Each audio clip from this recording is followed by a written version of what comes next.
We're live.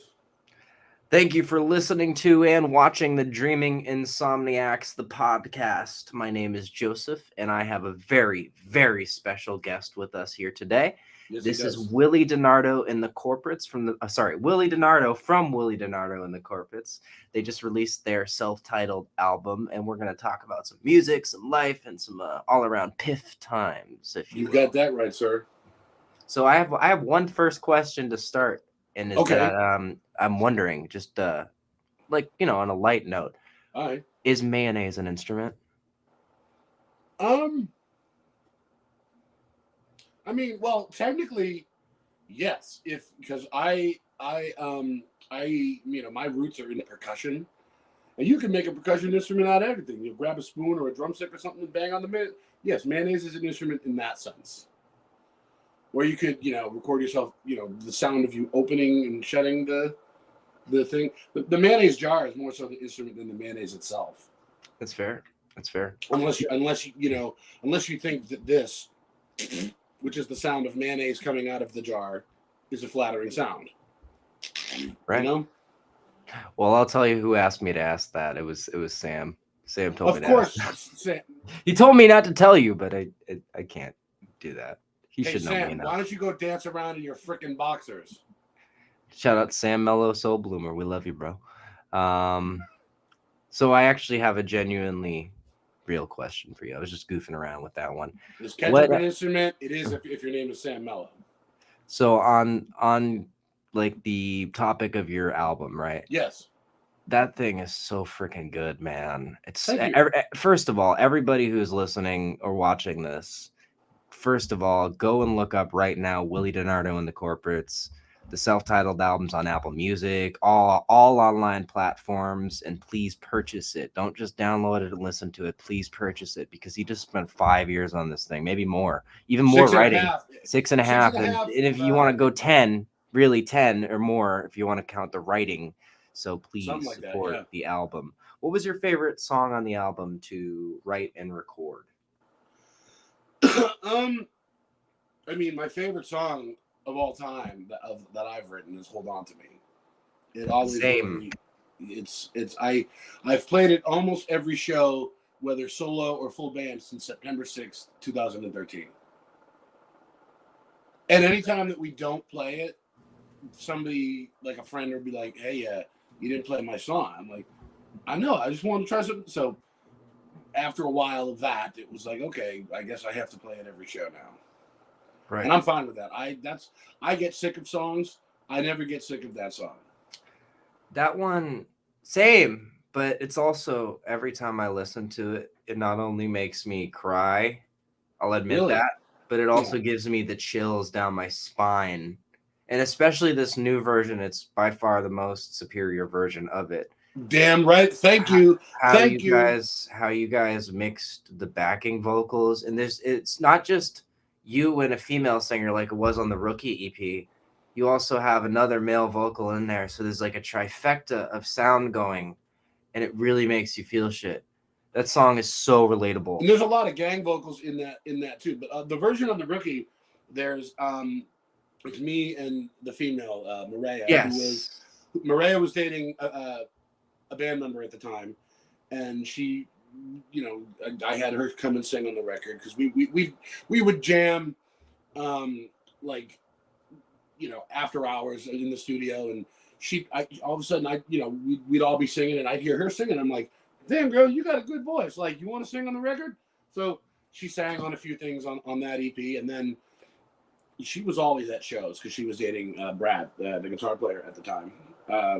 And she would we got her to come up on stage and like sing backgrounds and play maracas as a way to get her into the shows for free because she was at shows all the time. So we eventually she became a part of the band, and then eventually, like everybody else in the band, she left. Everybody, but I've had that problem too, buddy. This new version here, Willie's version, if you will. We had another girl come in and sing on it. The girl who sings pretty much all the rest of the female vocals on this album. But I don't know. It was weird. I hear the other girl did a good job, but I on Hold On to Me specifically, I hear Mariah's voice. So at the last minute, I convinced her to send me some voice memos of her just going, "Hold on to me," and we spliced it in at the last minute. I had a feeling that was her. It is her, yeah. I had a feeling because I nobody couldn't else. do it without her. We had another girl. You couldn't. Yeah. Yeah, nobody else can do it. Y'all do harmony wise with that one song. So I'm The really happy. The only thing I will say that I like better on the early version is Brad, who was the guitar player / producer on Had a better solo, didn't he? No, it's not the solo. It's the world is so deranged. He does. Oh, you're fucking right, dude. You're fucking right. Yeah. Ah, shit. Nothing against Tyler, who's my guitar player now, who does it on the self-titled version. Yeah. That version's good too. There was parts of it the other one that I like more, but the vocal performance hammers home. So it's like I like this one the most. Yeah, no, but Tyler, you know what I mean? Tyler does it now. But Brad did it on the EP version, and I like Brad doing "The World Is So Deranged" better. And I'll tell you why. Because he was reluctant to sing it. I had to kind of talk him into singing it, and the fact you can hear that in his delivery. You know, just going, "World is so deranged." You hear somebody that wasn't necessarily confident as a singer, but I got him to sing anyway. Yeah, and it has that raw feeling. And I mean, Tyler did a good job on this version with it. And I mean, Tyler you should hear some of like the newer stuff that we do, or even him on backgrounds of the stuff that we do now. He's just got quite a range. But yeah, cool. I like Brad singing on "Hold On to Me" better. But that's the only thing I like better about that early version. I mean, you know, my drummer. Yeah, there was, like I said, one or two little things, but everything else, it's like, oh my god, it's always been a hit, but you really solidified and, like I said, hammered it home, man. And this is how it sounds live. Like it never sounded like that. The Rookie was essentially a demo. It just to get the full band out there, and these songs were always intended to be re-recorded the way that they sound live, which this is how they sound live and how they've always sounded live, or like this. And I'm happy with these versions. Like even Far Out Like a 22. Oh my god, dude, I love that song. Thank you. I love that song. And also another one that I didn't know, this is a newer one you have, right, is Situations. Oh, Situations. That one's very Halloween-y, very spooky. Fun fact, I didn't write that. You didn't write that? I did not, and we've been playing that for a couple years now, and Zach Monty, hey, shout out Monty, what's up? Yes, he's our drummer, and his girlfriend, Kaylee, who's also become a friend of mine, just from her hanging around. She messages me the night the record came out. She's like, "Wait, Situations isn't your song?" I'm like, "No, I didn't write that. It's my buddy Ian Matha song that." When Tyler and Zach joined the band, I wanted to add one more song to the record to get them on there. And I wasn't really writing a lot, so I took my friend's song. This kid Ian Matha, he has really nothing on Spotify that you can check out. I'll link you to some of his stuff. This guy is a fucking genius. He's a Beatle maniac. He loves the Beatles, but he actually kind of has like a Lennon quality to his writing and his voice and his playing. Oh, so I'll like him. Yeah. And he has, this kid and I have been friends for years, and I know a lot of his music. And his version of Situations is a little different. His goes, "All that I want right now is someone to hold on to." Oh, it's way more folk punk. Kind of like a surf thing. With a little bit of folk punk in there.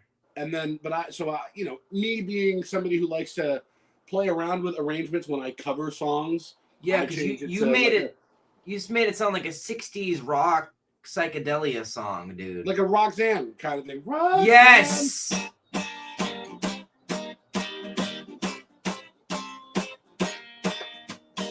Yeah. Oh yeah. I like to call that song the original that we didn't write. That's genius. Well, thank you. Another one I've always liked is Lonely Street, especially because you're a reference to Green Day. You're like, all right, here, I'm going to rip it off by the line, but then I'm actually going to say it in the song. It's kind of like how Scream is a horror movie that takes place with other horror movies taking place in the movie. Like they have horror movies in the movie that exist in real life. It's very meta, you know? Yeah. And what's funny about that is through my journeys, I've come into contact with their engineer, the guy who just did the One-Eyed Bastard video. And on their last album, Saviors, that came out the day before your album, they gave the Dreaming Insomniacs a shout out on the title track, on the bridge. Everyone's asleep, but nobody's dreaming. We got all the fiction that's worth believing. So we made a song in response to that, and one other song on there called Life Preserver. Wait a minute. Was it an intentional shout out? Yes. Really? Mm-hmm. Wow. They also called us nobodies, but they called themselves nobodies, and they called Elon Musk an asshole. So I'll take a nobody over an asshole. We're all technically nothing. Like, we're Elon just little Musk specks. Yeah, I agree. We're all just little specks. He's a billionaire asshole, only looking out for himself and his pockets. And you know, like, I just think people who don't see that are blinded. But that's besides the point. I got a lot of friends who like him, so I'm trying to not stir any shit. Hey, you know, I'm very middle of the road politically. The left, yeah, and the me right too. Yeah, brother, and bad for different reasons. I agree. I am a registered independent for a reason. I'm a real independent. I see the good and bad on both sides. Yep. Not one of those pussy independents who basically leans one way and is just too much of a pussy to admit. Yeah, they hide behind. Yeah, no, we're the same. Anybody. This is why we get along so well, though. We're in agreement. We're in alignment. Exactly. That's fucking beautiful. Hey, can you see my face? Yeah, you might. I mean, you could tilt it down a little bit more, but because there's the one up here, and then there's the one down here where you can only see like the top of my head. Oh, I can see. You can see like can the people watching see my face and everything? It goes to your wrist where your hand is right now. Oh yeah, no, that's what I see on the right here, but on the bottom for some reason it's showing a different angle. Oh yeah, it is totally doing that. I see that now. No, that's not what's being projected to the world. Don't Excellent. worry. Okay, good. So you just want to make sure I get it. So I'm not worried. Oh man, do you want to get into the story of how we met? Because I think it's pretty fucking cool. Okay, well, refresh my memory because I don't really remember. Piff, lots of piff. Puff. All right. So essentially, I believe it was. It was a barn show. That's all. Yeah. If I'm wrong, let me know. But I think it was 2016. I believe right? So. And you were playing a show, an acoustic show. You were doing like an acoustic tour at the time with your band, and I thought you were really fucking good. And everybody was raving about you, surrounding around you, and I just felt it from your music. I was like, this is a real person that I can go up and talk to, and it won't be an issue. He won't be a dick to me. Because, like, I'm not going to say any names, but there were some people in that scene that would be like that, you know? And there are people in that scene that can't fucking stand me either. It's just the way it's you know, every art is subjective. You don't like me, you don't like me. Fine. Just keep my name out of your mouth if you don't like me. Yeah, like, that's a big problem here in Florida is, like, if they don't like you, and they find one little thing they don't like about you, they'll pretend to be your friend for a year and try to slander your name to every single venue in the area to make sure you don't get shows. And you know what's funny? The venues don't fucking listen because drama is drama and they don't want that drama. In fact, if you do that, they're going to fucking not book you. Sorry. People just need to hear that. But yeah, man, that's the thing. Like, we met at the barn, Rockland, Mass, 2016. Yep. You played a great show. I approached you. I didn't have enough money on me, like cash on me, to buy your EP, and you just gave it to me. And you're not the only one I've done that for. Exposure to me is more important than making the buck. And later on, you ended up giving me another one because I actually gave that to Steven, and Steven listened to it, and it touched him. I know it sounds weird. Out of context. Don't take me out of context. No, fuckers. I know. No, but if people try to clip that, I know what you're saying. Yeah, no, I know. I'm just saying, like, yeah, it did, and it did for Steven too. And like, how is Steven doing? Is he in the band right now or not? Yeah, he has. He's actually on this. That's why his face is on the album cover. Oh shit, can't really. No, because I saw his name on stuff like in more recent stuff, and I was like, oh, Steven's back. Oh, he is full on in. Like, before, he would just be more of a passenger. And is he in Florida or is he still in Mass? He's still in Mass. The beauty of technology now is you can do send things. Yeah. Mm-hmm. Yeah, Yep. across state lines without ever having to actually hang out. But the plan is we're playing Delandapalooza on April 13th in DeLand, Florida, and that's a original music art festival. That's And pretty cool. We need something like that around here. his plan is to come down for it and play with us. So that's the goal, is to get Steven down here for that. And then we want to come up there and play some shows with all of our friends, including yourself, at some point. So I would love to. I gotta come back and do like a mass tour. Am I ever gonna live there again? Fuck no. Sorry, I can't do the winters. I have a spinal fracture, too much pain. But I can visit. You know. You seem happier, man. Like this is the happiest I think I've seen you. I had to turn it around. I got to the least happy I had ever been. I spent 2 years with somebody who abused me and drank too much, and it was bad. And I finally had to step away, put my tail between my legs a little bit, go back and live with my folks, and go back to school. So I passed my first semester of audio engineering school. I'm in my second. I'm passing all the music classes, the history class, but I'll figure that out. And I have a year left. Then I have an AS in audio engineering. Good for you, man. So what is the plan with that degree? Are you looking to like be a sound man or be a recording engineer, or is it just to help you make better recordings on your own so you don't have to fucking pay a studio? So from all the classes I'm taking and everything I piece together, I'm definitely, I mean, I am a sound man. I run sound for my dad every Wednesday at Blues and Brews for Joe Motti and friends. Blues and Brews Bistro over in Ormond Beach, Florida. Yeah, I've seen you post that. I like that name. They're great venue. They're the only music venue that's like legitimate and cool around here.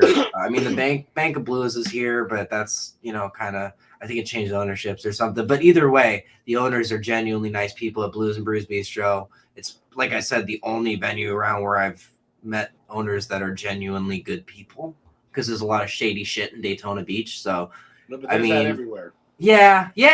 It's not just Hollywood kids. But no, I do the sound thing. It's not really my thing. I mean, I have to. It helps me. It is my thing. It helps me all around. All of it helps. But my goal with this degree and the future is to not only build a studio, but also record other artists and help them get their names out there. That's why I do the podcast too. I mean, I started this about, 3 years ago because Jamie Kennedy was responding to my comments, and he has a podcast, and then he became my friend, and he's coming on the podcast soon. Is he really? I've had a bunch of his, for the last 2 podcasts I've had were friends of his, Chuck Myers and Sandy Gelfound. Chuck's hit like 3,100 views, and Sandy's blew up. It was like 24,000 views, which is the most. Dude, that's crazy. You're having B-Rad from Malibu's Most Wanted on the podcast. Oh, you didn't know I'm friends with him? I did not know that, dude. Bill Gluckman is down with the bitches and hoes. Oh my god. Bill Gluckman is down with the bitches and hoes. Bro, I own it. I watch it pretty religiously. It always makes me feel better. That's one of the funniest fucking movies, I swear to God. Yeah, actually, Ryan O'Neal. Oh, no, I'll tell you a funny story. Yeah. Well, it's not funny, but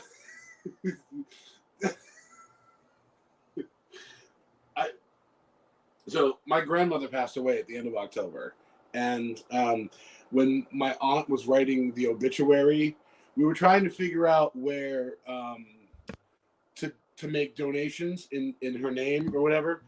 And she's a hardcore Trumpy. She loves Trump. And we were like, what if we make the donations out to Joe Biden's campaign? Oh my God, that's hilarious. And then at one point I said, why don't you just say in the obituary, Flippity, do like with Bill Gluckman, Flippity's down with the bitches and hoes. I thought that was funny. That is great. And my sister laughed, and my sister doesn't think I'm funny. Well, poetically enough, in bringing up death and comedy in that same vein, back in December, actually, Ryan O'Neal, who played Bill Gluckman, passed away. And Did he? Ryan O'Neal. Okay, About a couple weeks ago, there was like a service for him, and Jamie was posting things to his story, and I just said, "Sending love and light your way with a heart," and he hearted it. That's pretty sweet, dude. When my parents had COVID a few years ago, I thought, or like a year and a half ago, I thought they were going to die because they're in their 70s. And I told him, and he's like, they will be okay. And he doesn't do that for everyone. He barely responds to anyone else. So, like, yeah, Jamie's a real motherfucker, dude. That's awesome. He's also out there on his podcast outing Hollywood for all like the satanic shit and all the sex trafficking and the elitists, and that's why you don't see him in like upper echelon movies anymore, because he's out there exposing it. I appreciate him. He said, "Fuck my career. I'm gonna come out here and speak the truth," because he's a real person. He's like what Cat Williams is doing. Yeah, but better, smarter. Oh, way better. Cat Williams sticks his foot in his mouth a lot. A lot. He says some good shit from time to time, but you notice how the when Cube responded, though, he was actually pretty supportive of what Cat said, except for that one thing that he had to break down because Cube's lying. Yeah, yeah. Yeah. No, I mean, I love Ice Cube, but he's lying.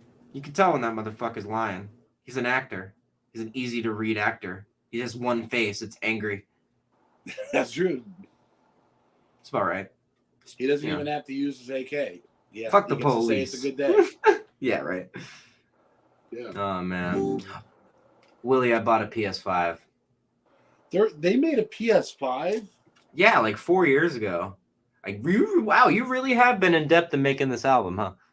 No, it's just I've been. I'm just fucking with you. No, I mean, I've been so out of the loop, out of like the gaming world. I never really was like a gamer. I like old school shit, like N64, GameCube. Yeah, NES. I like those. That's my era. Anything, I got into the Wii a little bit. I have a Wii, but after that, it's like it just started getting like too much for me to be able to keep up with. So I just I was focusing more on music and better.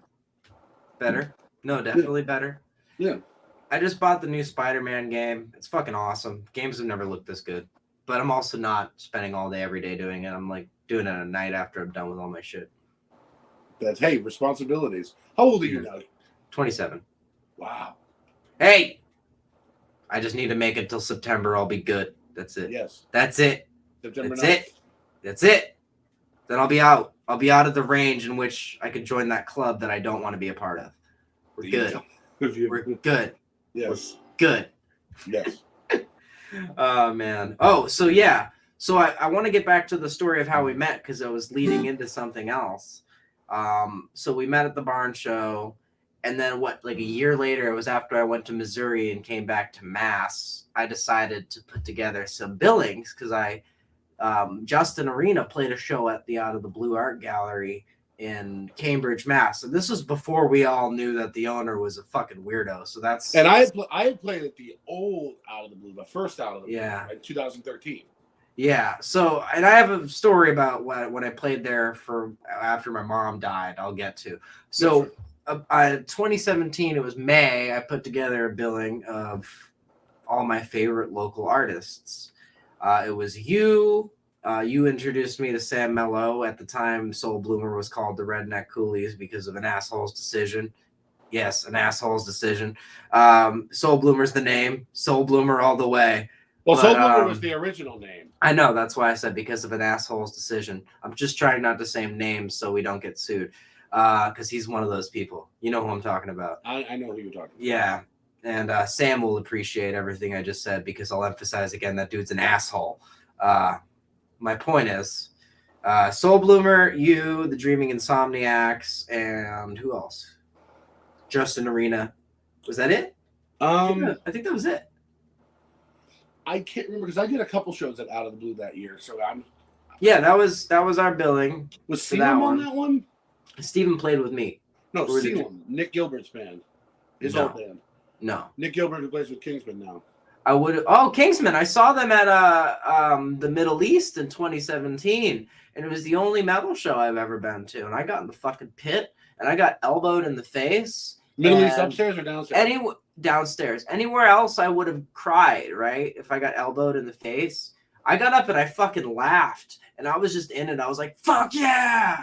My first metal show was Kingsman, 2017. It was like a couple months after our show. Yeah, but before our Plymouth show. So, yeah, that was fun, man. And the Plymouth show where it was in the rain, dude. We played. Yeah, Yeah, so you came through later on that summer. You called me up. You're like, hey, I got this show if you want to come play it, if you can get to Plymouth. And I had no way to get there, so I convoluted this fucking plan to use my Amtrak pass to take the T as far as I could, which was what? Past Whitman to like one of the towns that Monty picked me up then at the train station for and brought me to the It had to show. have been Kingston. It was Kingston, yeah. Yeah, Monty picked me up at Kingston and brought me to the show, and we played. It was fun. Because Plymouth had a line at one point. That was where I met Tommy Reddy, too. Tommy Reddy played that show as well. Tommy Reddy, yeah. Yep. Yeah, fucking crazy, man. I can't believe I remember any of that.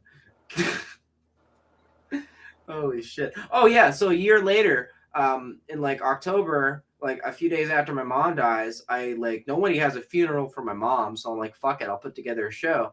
And I got the owner of Out of the Blue to agree to it. And then I show up there and he's trying to like bitch at me for not paying for the lot. And I was like, my mom died. I thought we had an agreement. He's like, well, I guess because your mom died. And then like after I played the show, like he's getting all like close and like touchy feely to me.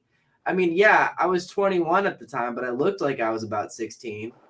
And I heard grumblings around after the fact that dude's a fucking like pedo. So, you know, there's something. The guy with the white hair? Yeah, the owner. The guy his dog was adorable. His dog was adorable. He wasn't. There's a picture of me somewhere just laying down on the floor with that dog. That's hilarious. Yeah, so I mean that was a good time putting that show together, and we pretty much like that. We played that show, then we played the Shop Underground over in Taunton, that little pop-up thing. Remember? I do. That's where I met Joe Ladeau. Right, you brought Joe Ladeau around. Yeah, he came with us, and right. Love you, Joe. Shout out, Joe. Joey Led's Dipping 69, the best dip channel that has yet to come back. You got to come back. We need you. Review dip. No, I'm kidding. He's gonna review something, but I don't think he could just turn it. He has the subs. He could just turn it into a review channel. You know. Yeah, he's gonna review something, but I don't think it's gonna be dip. Probably for the better. Dip's not good for you anyway. And I don't think I quit dip for good about almost 8 months ago, and Joe quit at some point too. I quit the tobacco, and now I'm just vaping, and I have the patch coming in the mail because I need to. Really? Yeah, I'm quitting. I probably should have done the patch, but I raw dogged it. I went cold turkey. I tried the gum for a month. I can't, bro. I tried the gum for a month, but I ended up getting more hooked on the gum. Fuck the gum. I can't keep doing this to myself, man. I'm so addicted to nicotine that I get the shakes like an alcoholic. I can't keep doing it to myself. Well, the withdrawals were bad. That's what I'm saying, bro. The withdrawals were so bad that I couldn't drive. I ended up I took a couple weeks off of work and I ended up in an outpatient program. Favorite story from that summer has to be the show in Plymouth. How like we got rained on, but we still played. We still played. We didn't care. Oh, yeah. Nobody bitched out. We actually, I'm pretty sure we found a way around it. We went under like an awning that was there. We like moved all the gear and everything. That was fucking cool, man. It was all really, really cool. And I don't think I've talked about this before. I wouldn't be where I am if it weren't for your help. Thank you. You serious? Yeah, dude, you helped me get fucking shows in the most important year of our career. We were putting out the album that put us on the map. I didn't even know it. Like, Spaced Out really took off. It still charts for some fucking reason. It's not even that good, but it still charts. What kind of charts are we talking here? All of our platforms online. Like, the top 5 songs in Apple Music are songs from Spaced Out. Oh, like the popular... Yeah. Chart? Okay, yeah. On the like your personal ones. Like, yeah. When you go on your Spotify and it says what your popular 5 songs are. Yeah, it's just solidified. It won't change. It doesn't matter what we put out. Yeah. And it's something about that album, man. I don't know, but like we are on the radio. Shout out to Vern Shank and David McCuca over at Flagler Beach Radio, Surf 97.3. We're on regular rotation there. They've had us on there for about 6 years, and might as well throw this out there now. I'll be going on to Vern's radio station there to do an interview about the new album very soon, and I'll be in his band, the Cherry Drops music video, playing guitar. Nice. And what number album would this be for you, Joseph? Back to Insomnia. It would be 11, number 11. Wow. Yeah, I've overworked myself. Probably should have spent more time fine tuning some things. No, but I mean, that would not be my personal approach, like how you do it, but like the fact that you can pump out songs and stuff like that, it's awe-inspiring in a way, you know. It really it's cool. Thank you. I appreciate that. Like I said, there's some things I go back and listen to. I'm like, I should have spent more time on that. And there's some things that are genuinely great front to back. It just depends on, number one, my level of care that I was putting into it at the time. I guess the materials really don't matter if you're spending a year on a track. I mean, yeah, you can, work on multiple tracks at once, but like, for example, part one of our 2020 trilogy, Rock and Shock, I spent a year making all those tracks simultaneously. All 3 albums? No, I'll get to that. The first one, Rock and Shock. That's why it's better. Wake and Bake, I started making because this is back when I had started audio engineering school in 2019. By the time I left, it was March of 2020. You can't do that schooling online. And that's when I recorded Wake and Bake. One of my professors, Scott Velasco, actually recommended that I put out a trilogy. I told him about the idea. He's like, you should do it. I was like, okay. So I did. And then Opposite Land was recorded. They're all recorded about a month separate from each other. So like if you listen to the whole thing as a cohesive piece, you can either listen to it in the parts or as one big album. There's also the compilation version of it on all the stores and stuff.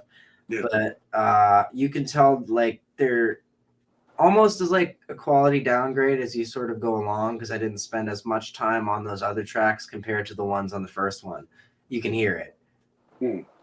So there's an example of where I actually respect your process more, because you could put out a bunch of albums that are par to subpar, or spent a bunch of time putting out something that's genuinely great, which is what you did. Well, thank you. That means a lot, man. I really appreciate that. But I mean, I'm ready to do another record. Like, I want to do a record with the current incarnation of Tyler, Kevin, and Monty. Yep. And because we're tight. This is the best the band has ever sounded. This is the happiest I've ever been with the band. But part of my mistake was recording the album like a proper album, doing like 14 plus songs at once, and I kept adding something. Like I got in over my head, and God bless Brad, our former guitar player of years ago, who engineered the self-titled album, for his tireless patience with me. I don't know how he did it. I would have been ready to punch me. 5 years, yeah. And he stayed with me every step of the way through everything, through my, I'm completely in debt to Brad Feeney, for more reasons than one. But but next time around, I'm going to do it song by song until, over the course of however long it takes, you have 10, 12 songs and it becomes an album. It's just to give each song the same TLC that they Yes. Well, that's funny you say that, because for this album, Back to Insomnia, we essentially did the same thing. We took it track by track, giving it individual love. Really what it started off was last year we put out an EP called Still Dreaming. It's an acoustic EP. We didn't put anything out in 2023 besides that. It was just to be like, hey, we got some music and there's more coming. And I did that all myself. So 2 of those songs I took and then did in a studio with my buddy Cole. Shout out to Coda Lynn Studios. Go follow Coda Lynn Studios if you hear this. And essentially from there, I was like, well, this is a start. So then Steven and I started working on home sessions on a song called Welcome to the Plots. And he recommended that we rewrite the lyrics of it. And it was the only one that he completely like restructured. He somehow kept it the same identity, but made it better. But the rest of my stuff on the album, he didn't really fuck with, aside from a few little, hey, you could tweak this here and there. Because then I probably would have like wanted to rip my fucking hair out by the end of this. I already kind of do. Like, I'm just ready to upload it and put it out because we're cutting it close, you know. I mean, it's on Bandcamp, but that's not going to be the final version. I just put it out there so people could hear it as is. But yeah, it was track by track, individual love and care, like you were saying, and it really shows. Like, even like I try to put myself into the perspective of someone else for a second as a listener, and take in the subjective quality of the music, even music that I make. So I'll go back and listen to older stuff to reset my brain, and then I'll listen to the new album. And it's such a fucking step up, and sonically, quality, everything. It like thinking like, wow, they really stepped up their game from that other perspective. So I mean, if I could remove my ego and just listen to it as an unbiased listener and do that, that goes to show that when people actually hear it, they might have the same reaction. And if they don't like it, that's okay too. You know, it's art is subjective, man. Yeah. So I don't know. I just like songs like La Passion, like my guitar solo in that. I swear to God, I'm like channeling Trans-Siberian Orchestra or something. Like I recorded the solo on Christmas, so that's what's funny about it. But like, it's like, dude, you should listen to that fucking solo. I'm even like, wow, how did I do that? Holy shit. I'll listen to that when I get up. Because like I said, you have a lot of music, and I don't know where to start. Just start with the newest one. I will warn you, though, the last album, we tried something different, and we changed genres for like just the album, and we made an 80s pop album. So just what's with that? If you're expecting something more punk rock, just don't listen to that, you know? My musical palette, dude. I love X. X is cool, man. It's cool. It's a cool album. You know, music, you can paint so many different colors in music, and that's just because what you did there. You know? Yeah, we wanted to do something different. I got tired of the Green Day comparison. Yeah, sure. Like I said before, they're an influence, but they're not the only influence. And I mean, I love bands like Simple Minds and Tears for Fears and Aha, you know, and I just music from that specific decade is really cool because it was the introduction of the technology. It was the introduction of synthesizers. It was the beginning of what we have now. And then at the same time, like everybody on modern pop radios making inferior sounding copies of what was made back then. And I thought, fuck it. I can make better music than this shit on GarageBand on my phone. So I used literally the same materials that I did up until that album that I used before to make X, yet somehow I spent so much time fine-tuning it so you can't tell. The only reason how you'll know is because you heard it from me. But if I didn't tell you that, you wouldn't have been able to tell. Probably not. But I like those Easter eggs that when artists, you know, say that kind of stuff about their work, because then it makes me not only hear it differently, but it makes me appreciate it more. Yeah. One of my favorites out of all the albums we put out is the one with the most issues, and it's the one before X, Purple. And I made it sound like a classic rock album. Me and Steven were just on the phone before this, and I was telling him, bro, I really think that Purple, even given its issues, is essentially my way of saying this is what our first album should have been, you know? And it's really cool. Like, my guitar playing's so good on it. The vocal effects and the harmonies are terrible. The mixing on the vocals are terrible. But like, there's shit on it. Like, there's a song called He Tried to Warn Us, which I wrote because, you know, Stanley Kubrick's movie Eyes Wide Shut. You ever see that?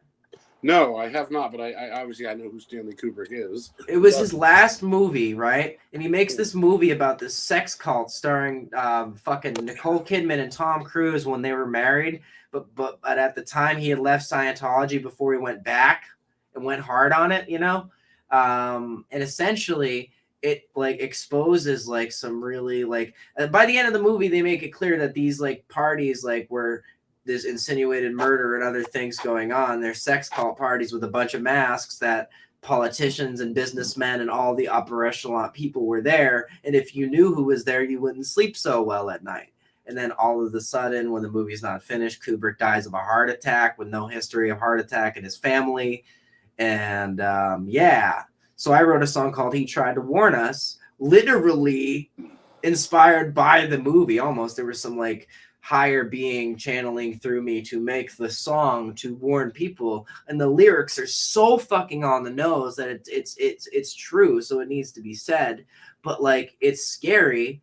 So like almost like the point of Purple having the mixed vocals to the way it is and the way that makes it sound inferior to even like Demolished or the trilogy, what it does is it for the real fans, they can go there and they can be like, well, I can handle this like lower quality thing for the message and the point of this music. And that's what makes Purple really cool. It's definitely not our best work, but it's interesting.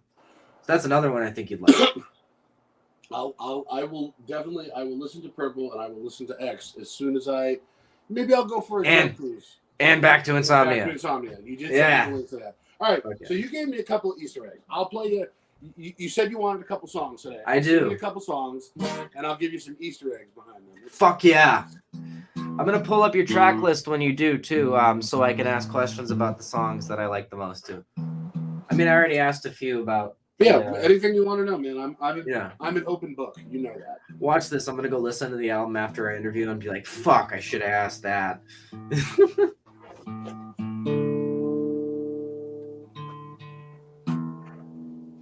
How you liking it so far? Are you having a good time on the pod? Oh, I love it. I will definitely be back. Right on. You know, everyone says that, but very few actually do.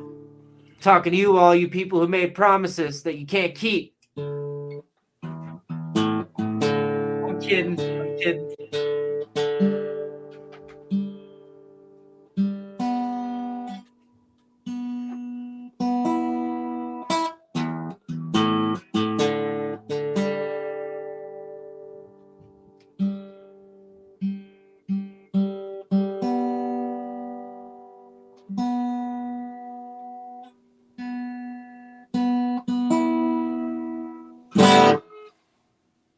Okay. Hold on.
Folks, this is the ancient Chinese tuning song. Yes.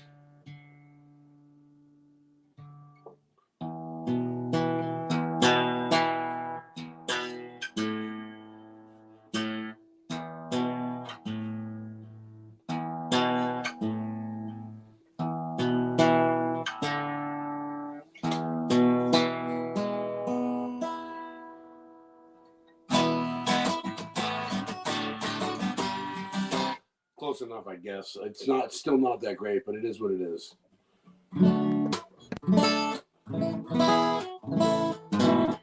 Something sounds off. Might be the G. It always is the G or the high E. Yeah. Yeah, literally.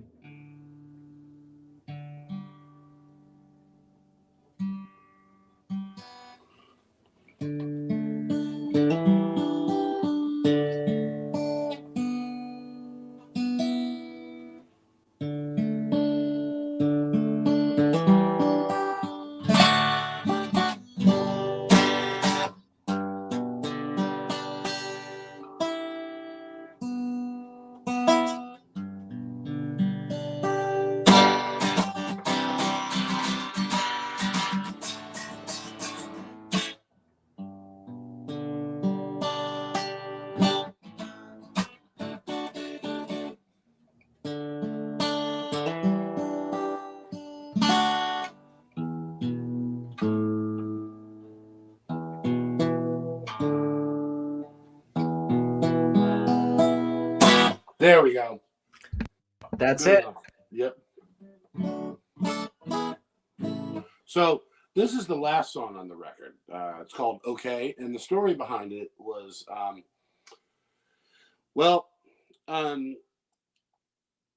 think I might have met you after this particular period of time, but in 2016, us and Degrader. Do you remember Degrader? We shared a rehearsal space with them because they were our homeboys at Priority in Whitman, and there was the original lineup of that band eventually split. There was starting to be some, brotherly, bandly infighting going on in the camp, and which eventually led to them, the original lineup, parting ways on good terms. Like, everybody's still cool, and but Liam Geary at one point tweeted, "Everybody say a prayer for Degrader," and I see that, and I'm like, "What do you mean everybody say a prayer for Degrader? Like, if Degrader fucking breaks up or they split, then we lose the room, which would have fucked up things for the corporates." We did end up losing the room for a totally different reason, because Liam came up with the bright idea to throw a show in the hallway, and it triggered the camera a million times, and the landlord was like, "Yep, no, you guys got to go." And it did end up fucking up the corporates, that particular version of it. We had some infighting and bullshit, and so I wrote this song.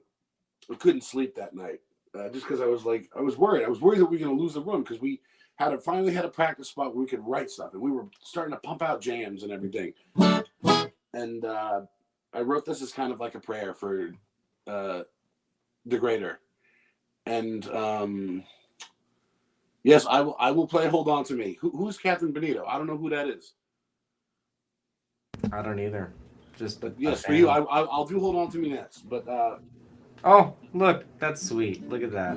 Oh, thank you very much. Yeah, I will. Yeah, so I wrote this as kind of like a prayer.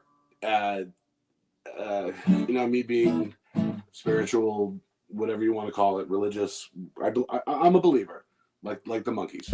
As am I. Hey, that was the first band I ever saw. It was the first concert. Yeah, they played sweet. That. It's on our Apple Music profile. I talk about it. Really? Yeah. Seeing them play "I'm a Believer" solidified me being a musician. So this is the prayer I wrote, and it's called. It was originally called the "Okay" song, but I just shortened it to "Okay." I like that.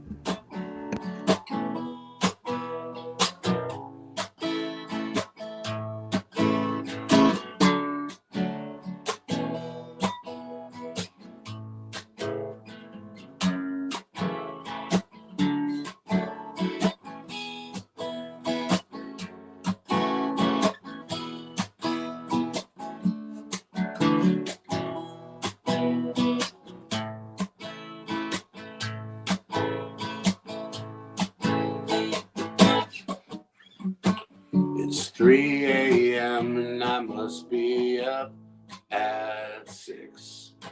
They say if shit ain't broke, then don't you try to fix it. But if there's a God in heaven, then I'll fold my hands and pray.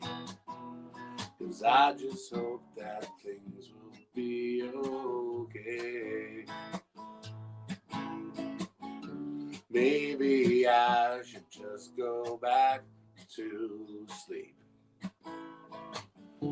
'Cause if I don't, this will end up like "Hold On to Me." And if there's somebody out there, I just wrote this song to say, I just hope that everything's okay.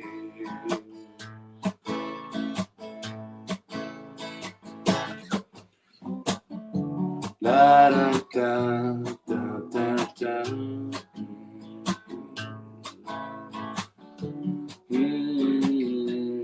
Ba da ba ba da da da da da da da da da da da. Da da da da da da da.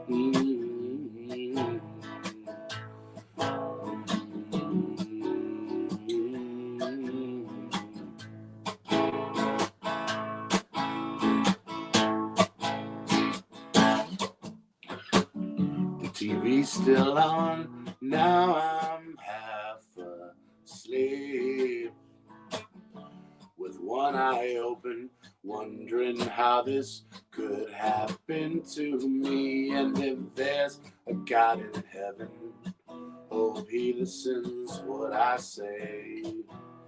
But I just hope that everything's okay. Yes, I just hope that everything's okay. One more time I said, I just hope that things will be okay.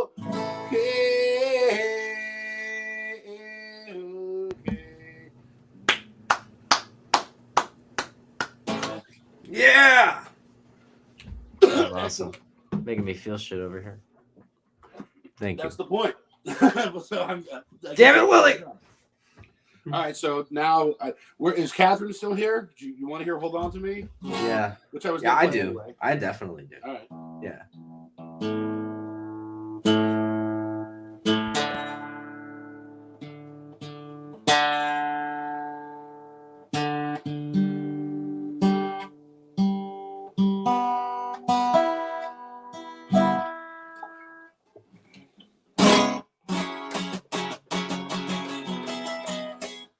It's funny that I'm playing "Hold On to Me" next because I don't know if you heard in the lyrics. I name check "Hold On to Me" in that last song. Yes, you did. Because the opening line of that song is "It's 3 a.m. and I must be up at 6." And so the way I name check "Hold On to Me" is because it's 3 a.m. The next verse is It's 5 a.m. Maybe I should just go back to sleep, because if I don't, this will end up like "Hold On to Me." Because Ha! I can't sleep. So yeah. Yeah. We're doing that on our next album, by the way. What? You that deep influence. You've always done that sort of like referencing songs within your songs. And we did that a little bit on Back to Insomnia, but the next one is going to be a reference to one of Steven's songs by the line title of the name. I name check it. We Does are no Steven more. sing lead on anything on any of the records? Lead? Yeah, does he ever sing lead? Yeah. So on X, after Acceptance, he takes over the album and he sings the rest of it. Really? And on this one, it's kind of like a Joe Stevens sandwich where I'm the bread and he's the meat and mayo. Really? You know? So mayo is an instrument. Yes. Yes. Yeah. For this album, definitely. It's cool. You know, the last one came out feeling more like a split EP. And Steven still wasn't quite firing on all cylinders yet, like fully invested into the band. Now he is 100%. So it's nice because it's not all on me, which I did to myself. Is it just you two right now, or for the process of writing and recording right now? It's just us. Whatever happened to friggin' what's his name, Matt Goldstein or whatever? Matt, let's say this in a nice way. He decided to exit the project. Hey, I've had several guys like that. I know that one. Yeah, I think I can break it down really. I mean, we've only on Apple Music, right? For the 7 years we've been doing this, we've only made $300 and something, and essentially that's great for streaming, right? But Matt, especially with how it is, yeah. Right. But Matt was thinking he was going to be able to buy a new Les Paul with the money we were making, right? So he had preconceived notions about what it's like to be a rock star. And for me, I tried to tell him, like, hey, man, it's not like that. We only make so much as an artist. And it's like $10 a month or something. Like, that's it. Like, that's all we're getting right now. We're not selling merch. Yada, yada, yada. I will say, now that a lot of the pay-to-play stuff isn't really happening. Yeah, thank God. The gigs every gig pretty much pays, but a lot of times you make like $40. Like I did a gig. Yeah. I hopped on a gig last minute the other night and I made $40. There you go. So the thing about Matt though is like I paid him like $150 or half of whatever the total of all time we've made is, and he's only contributed maybe 10 songs. So for that, I overpaid him. Like I gave him what was worth. So, I mean, if he ever wants to reach out and do stuff with us, cool. I'm all for it. But that's a matter of maturity levels at this point. I feel that. All right, so hold on to me. Let's do it. My favorite song. And if Mine you want, too. If you want, you can jump in with "The World Is So Deranged." I just hope it does it within time, because you know you're in Mass and I'm in Florida. Oh yeah, never mind. Never mind. We can try. I'll try it. All right, try it on the first one, and we'll see. Yeah, there we go.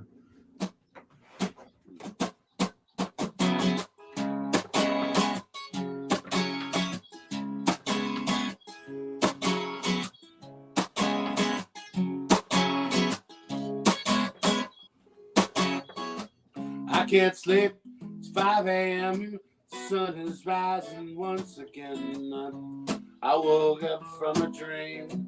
Don't remember what it was. I tried to turn on the TV to help me find I'm back asleep. Well, that never really works anyway. Cause when you change the way you look at things, the things you look at change. Everything is changing in this world. World is so deranged. Time is not for Yeah, days. Never really been. I guess I can hold on to me.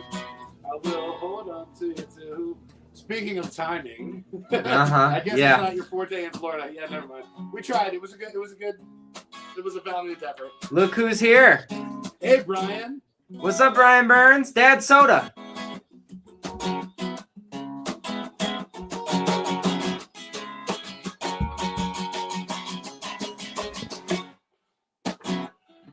You and I have grown apart. In fact, you've broken my poor heart. Now I lie awake in bed, drifting away and all alone. I saw you just the other day. I didn't recognize your face. Now you're just another stranger. When you change the way you look at things, the things you look at change. Everyone is changing, and this world is so deranged. And Tyler goes, world is so deranged. Time is not my forte, and it's never really been. But if you just hold on to me, I will hold on to you too.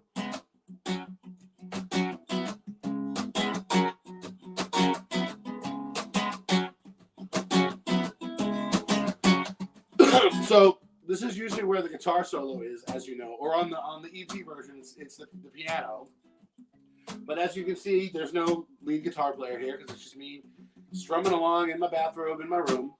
So usually at this part, if I'm playing a solo gig and doing the song like I did the other night, at the solo I tell a story. So I'm going to tell you my little story, Mr. Joseph Motti and Brian Burns, because I see you're here. This is my story that I'm going to tell you guys. It's a great story, I promise. You may have heard it before. Now, this is a story all about how my life got flipped, turned upside down, and I'd like to take a minute to sit right there. I'll tell you how I became the prince of a town called Bel Air in West Philadelphia. Born and raised on the playground, that's where I spend most of my days. Chilling out, maxing, relaxing, all cool and all shooting some b-ball outside of the school when a couple of guys that were up to no good started making trouble in my neighborhood. I got in one little fight. My mom got scared. Joe Motti, what did she say? Something about Bel Air. That's right. Yeah, good enough. You're moving with your auntie and uncle in Bel Air was the correct answer. All right. I whistled for a cab, and when they came near the license plate, I freshened out a dice in the mirror. If anything, I could say this guy was rare, but I thought, nah, forget it. Yo, homes to Bel Air I pulled. Up to the house about 7 or 8, and then I ran to the cabin. Yo, home, smell you later. Pretend my kingdom is finally there. Sit on my throne as the prince of Bel Air, and yeah, change the way you look at things. Things you look at change. Everybody's changing, and you know it's kind of strange. Time is not my forte, and if you just be patient and hold on, hold on, hold on.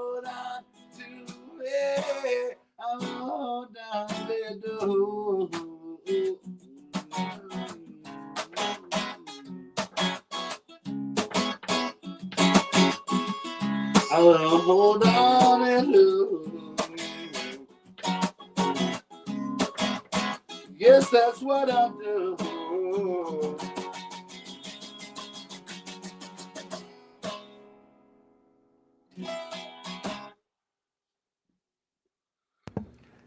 So, Brian Burns is more of a Fresh Prince fan than I am. I'm probably a bigger Fresh Prince fan than the both of you. I'm sorry. I goofed on that. I just got nervous. That's all. You know, hey, I've put people on the spot at shows when I've done that, and I'll go, I got one little fight. My mom got scared. What she said, and the crowd will go, hey, Bel Air. Yeah, I almost said Bel Air. I almost said getting on the stage and slapping Chris Rock. Ooh. For some people, it's still too soon. Yeah, I know. Well, I don't know. Once Chris Rock did the stand-up special about it, I think we're in the clear. I do a pretty good Chris Rock, actually. Really? This is Chris Rock. I don't do very many impressions, but the few impressions that I can do are pretty good. So this is Chris Rock inducting the Red Hot Chili Peppers into the Rock and Roll Hall of Fame. I'm paraphrasing, by the way. Hey, Brian, you can say it. The Red Hot Chili Peppers, and they had socks on their dicks. Okay, that's great. The Red Hot Chili Peppers. Holy shit, that's a really. You know what's even better than that? That wasn't good because my voice is still rough from the show the other night. Do or do not. There is no try. Ooh, Yoda. So this is probably my best impression. And okay, let's see if you can guess who this is. All right. Well, Kenny G has a new Christmas CD out this year. Hey, happy birthday, Jesus. Hope you like crap. Is that Norm Macdonald? You got it. Holy shit. Pretty good, right? That's very good. There are better norms than me, like Jim Brewer does a good norm. Well, your speech patterns are kind of similar to his, so it works. Yeah. Holy shit. That's fucking crazy. How did you do? I mean, I could do Yoda, and I could do my own made-up gay Yoda. Okay, let's hear it. Luke Skywalker, in my ass, green lightsaber you will shove.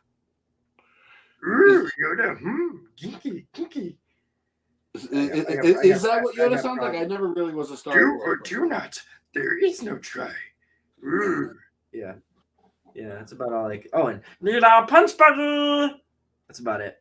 Is that That's all I can Stitch? do. Yeah, that's about all I can. It was a little lower because I don't want my mic to peak. That's funny. I wonder if it will come out. I kind of want to play a song for you. Oh, a new one. Yeah, sing me something. I got something new I can play for you. Okay. Please do. Well, you want to go first, or you want me to? I don't want to fuck up the flow, so you go first, and then I'll play. All right. Plus, I have to kind of pick.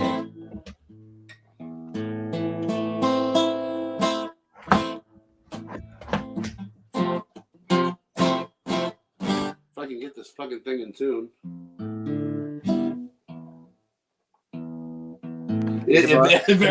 You want to borrow my tuner? Does that work? If I go like this? Oh shit! Wait. Oh no, the cloud's not that magical yet. Yeah. And someday though, dude, with AI and everything. Dude, we can make albums from 2 completely separate states. You can do it from 10 different states if you really want to. So yeah, technology's come a long way in 10 years.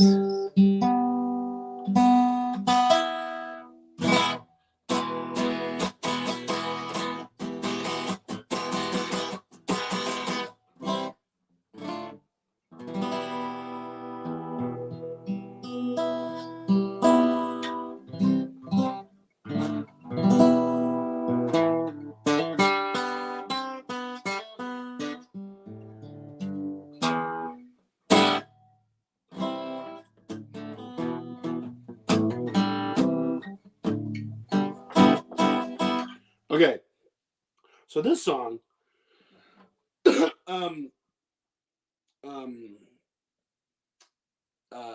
I wrote over the summer, and it kind of set off a chain reaction of inspiration.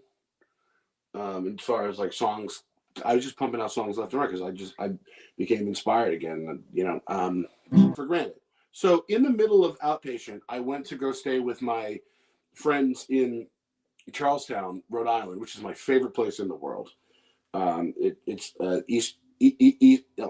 East Beach Road in Charlestown. They have a house, and there's a beach at the end of the street, and you can walk down there. It's walking distance. So everybody went to sleep one night, and I walked down to the beach, and at like 3 a.m, because I was going through it. I just needed to hear the sound of the waves. So I sat up in the lifeguard chair, the big white lifeguard chair, all by myself on the beach, 3 a.m, just listening to the waves, just vibing. And I wrote this song on the because I was feeling it, and my therapist had told me, if you're feeling a certain kind of way, write a song about it. I was feeling a certain kind of way, so I decided to write a song about it. And when it needed a bridge, one thing that she had said to me was, when you're feeling anxious or whatever, try picturing stop signs in your mind to help kind of ease the tension. I was like, there's a song in there. That's a great line. So I incorporated that into the bridge, because I'm the kind of person that if you say something that sounds like it could be in a song, I will put it in a song. I will find a way to make it, like when you change the way you look at things, the things you look at change. That's a saying. But a teacher used to say that to me. One of my high school teachers, he'd be like, Willie, when you change the way you look at things, the things you look at change. And I love that. And I tried on a million different occasions to put that into a song, but it wasn't until Hold On To Me that I was able to do it. And it's my senior yearbook quote. I don't know who originally said it, but I heard it from this guy, my geometry teacher from high school, Mr. Stella. So I'm going to play the song, inspired by Outpatient and my therapist, and my favorite place in the world, the beautiful Charlestown, Rhode Island, East Beach Road, Blue Shutters Beach, Charlestown, Rhode Island. And the song is called East Beach Road, and it goes like this.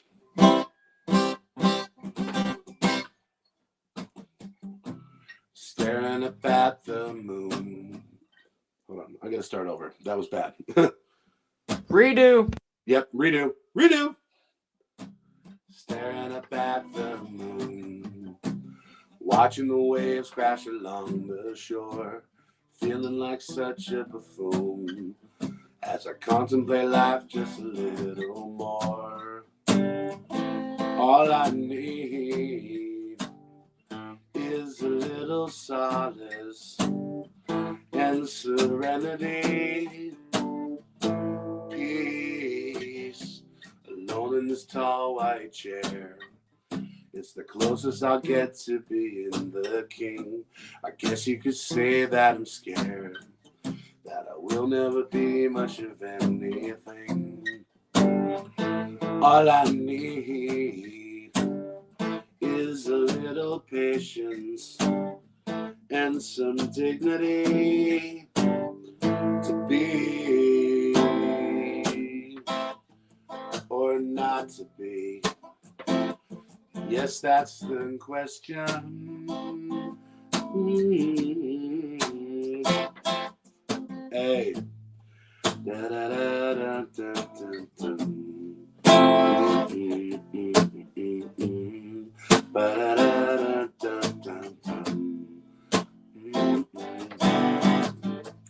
Using a part of my lifelines, picturing stop signs in my mind, 'cause there ain't no need to catastrophize. I guess I should try that one on for size.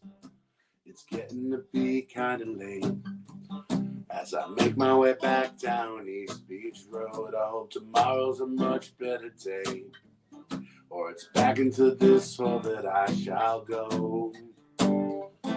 All I need is a little promise of reality. Please. That's beautiful.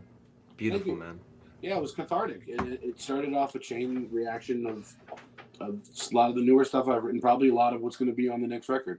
And it's all thanks to my therapist, the outpatient program, and the beautiful, beautiful town of Charlestown, Rhode Island. Which, if you're ever in the area again, you should take even just a day trip there. Go to Blue Shutters Beach in Charlestown, Rhode Island. It will change your life. Definitely will. That's I, amazing. I go there every. Oh no, we lost Willie. What do we do? What do we do? What do we do? What do we do? What do we didgeridoo? Hi. Bear with me, please, as I call Willie.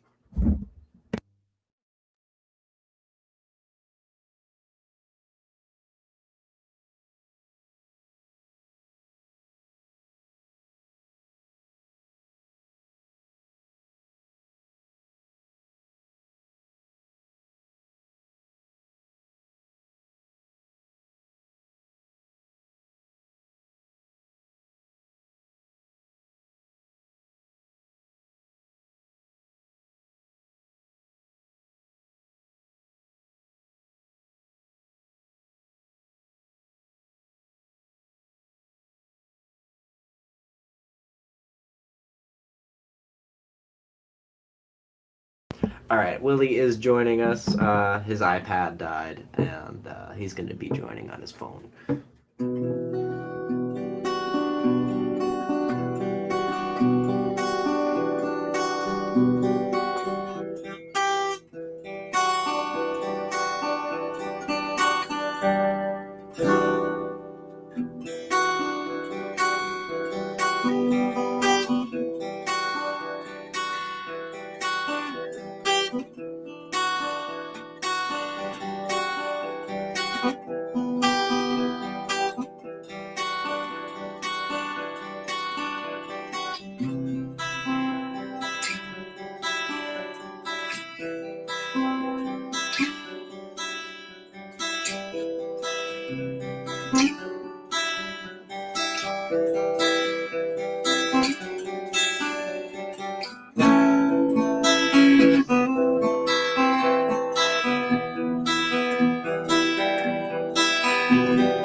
And now we have Sir William of Nardo loading in.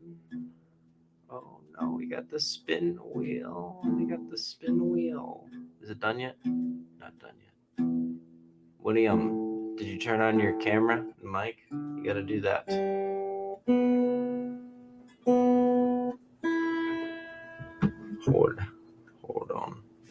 Hold on to me. All right. Texting, because that's weird. Wait, I wonder if I can. No, that's weird. So weird. Why is this happening? Freaking technology, man. See, it's not perfect. It's not perfect at all. So, while we're waiting, frick. I texted the wrong one. That's funny. Okay.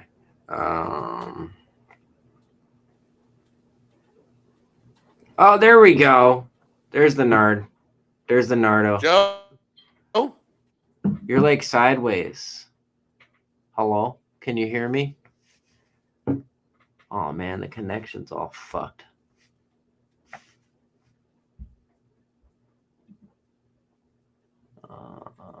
Scheisse. Willie, can you hear me? It's like frozen. It's like frozen for some reason. Damn. Damn, why does this shit have to happen? Freaking technology, man. Well, I'll play a song. And then maybe we can close it out. I feel bad, but we can always do another one soon, you know?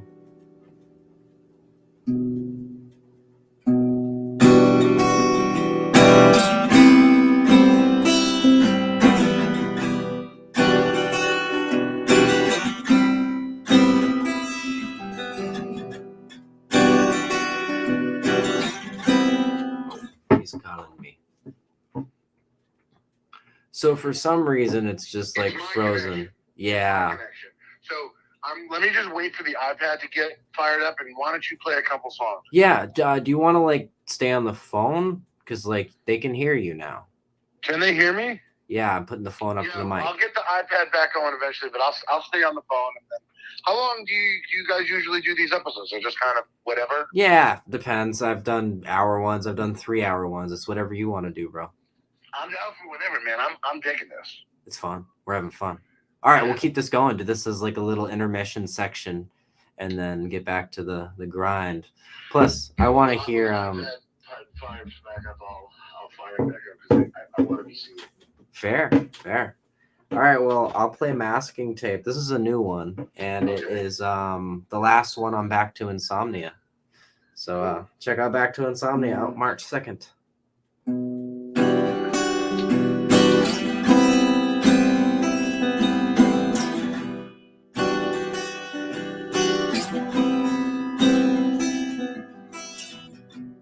Oh, I'm so lost with myself.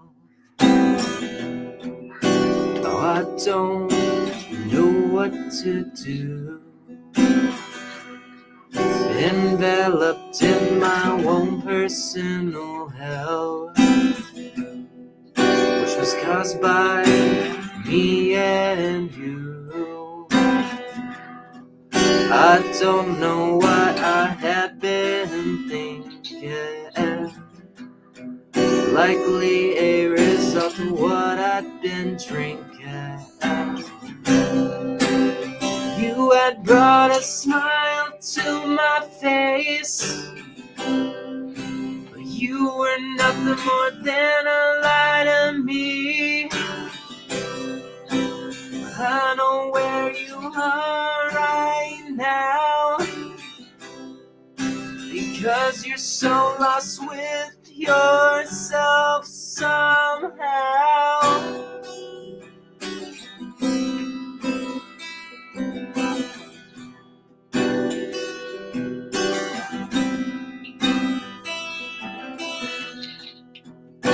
You worked me for so many years. In fact, you did not know why inside you died. Liquid demons creeping in your feelings. It's no wonder why you can't fly. You had brought a smile to my face, but you were nothing more than a lie to me.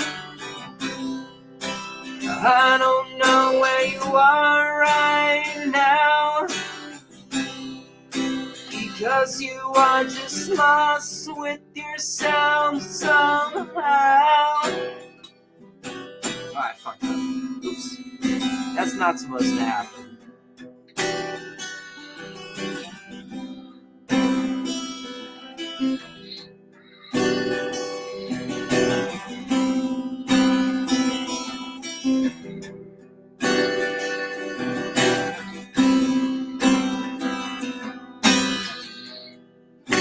Oh, I'm no longer lost with myself. I know what I need to do. If I love you, I need to let you go. Yes, that means letting go of you. You brought a fake smile to my face. All those good memories are erased. I don't know where your mind is now, but the only way to fix it is yourself somehow.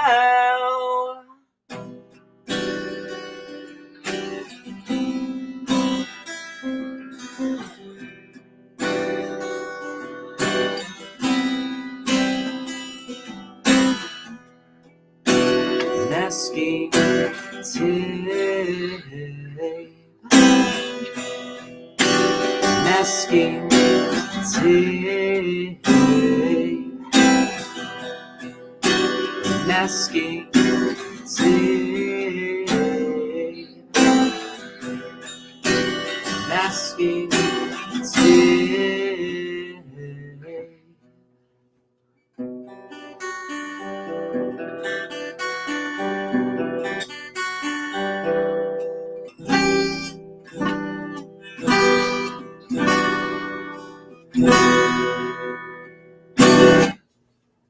Nice. Thank you. I'm glad you like it, man. I was vibing. It wasn't a perfect performance. I have played it better, but I like it raw, dude. Like, that's actually not wrong. I like it raw. Willie Dinardo, 2024. Yes, that's my campaign for Yes, president. that's his campaign for president. Willie's running. He likes it raw. The raw blunts, we mean.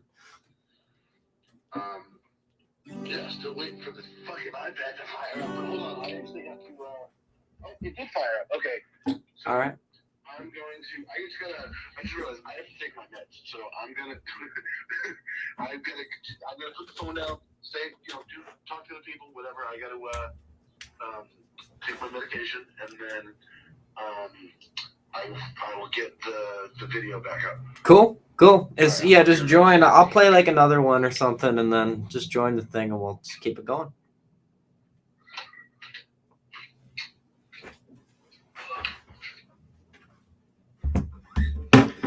All right. Momentarily, we will be joined by the William of Dinardo. I knew something was going on there. It was just the D. It was the D and the B that time, and a little bit of the high E. That's weird. It's never the D and the B. Since before we started this live earlier, Willie said one of his favorites from the first album is Orphan Son. We'll do that. I'll do that.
the shadows.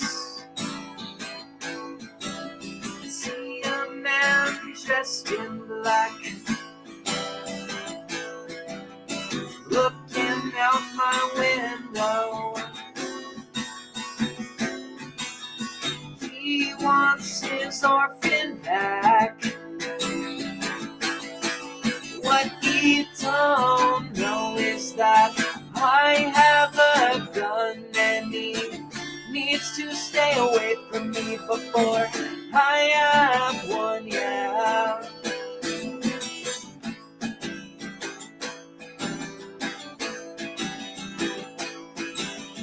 Walking down the sidewalk, I see a woman dressed in white. I ask her to be my everything. I ask her to be my wife.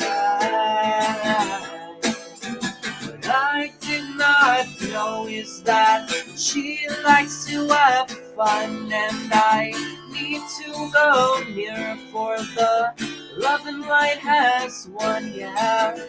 Whoa.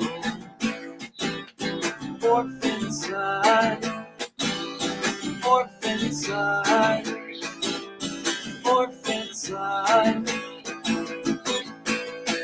What you don't know is that I like to have fun, and you may need to come near me because love and light has won. And what they don't know is that I like to have fun, and you need to come near me because I'm the orphan son, yeah. Ooh. Orphan son, orphan son, orphan son, orphan son, orphan son.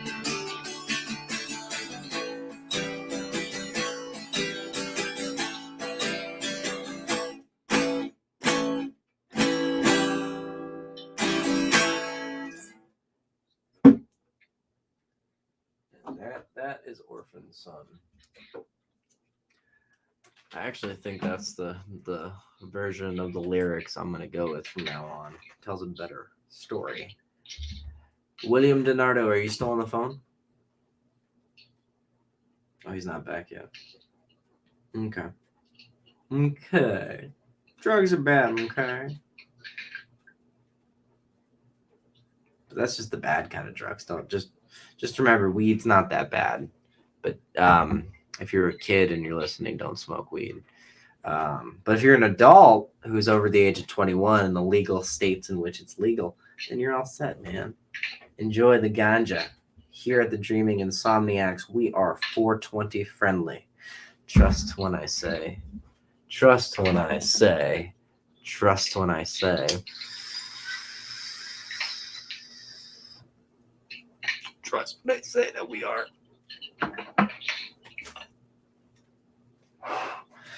So, momentarily, like I said before, we will be having Willie Dinardo hop back in.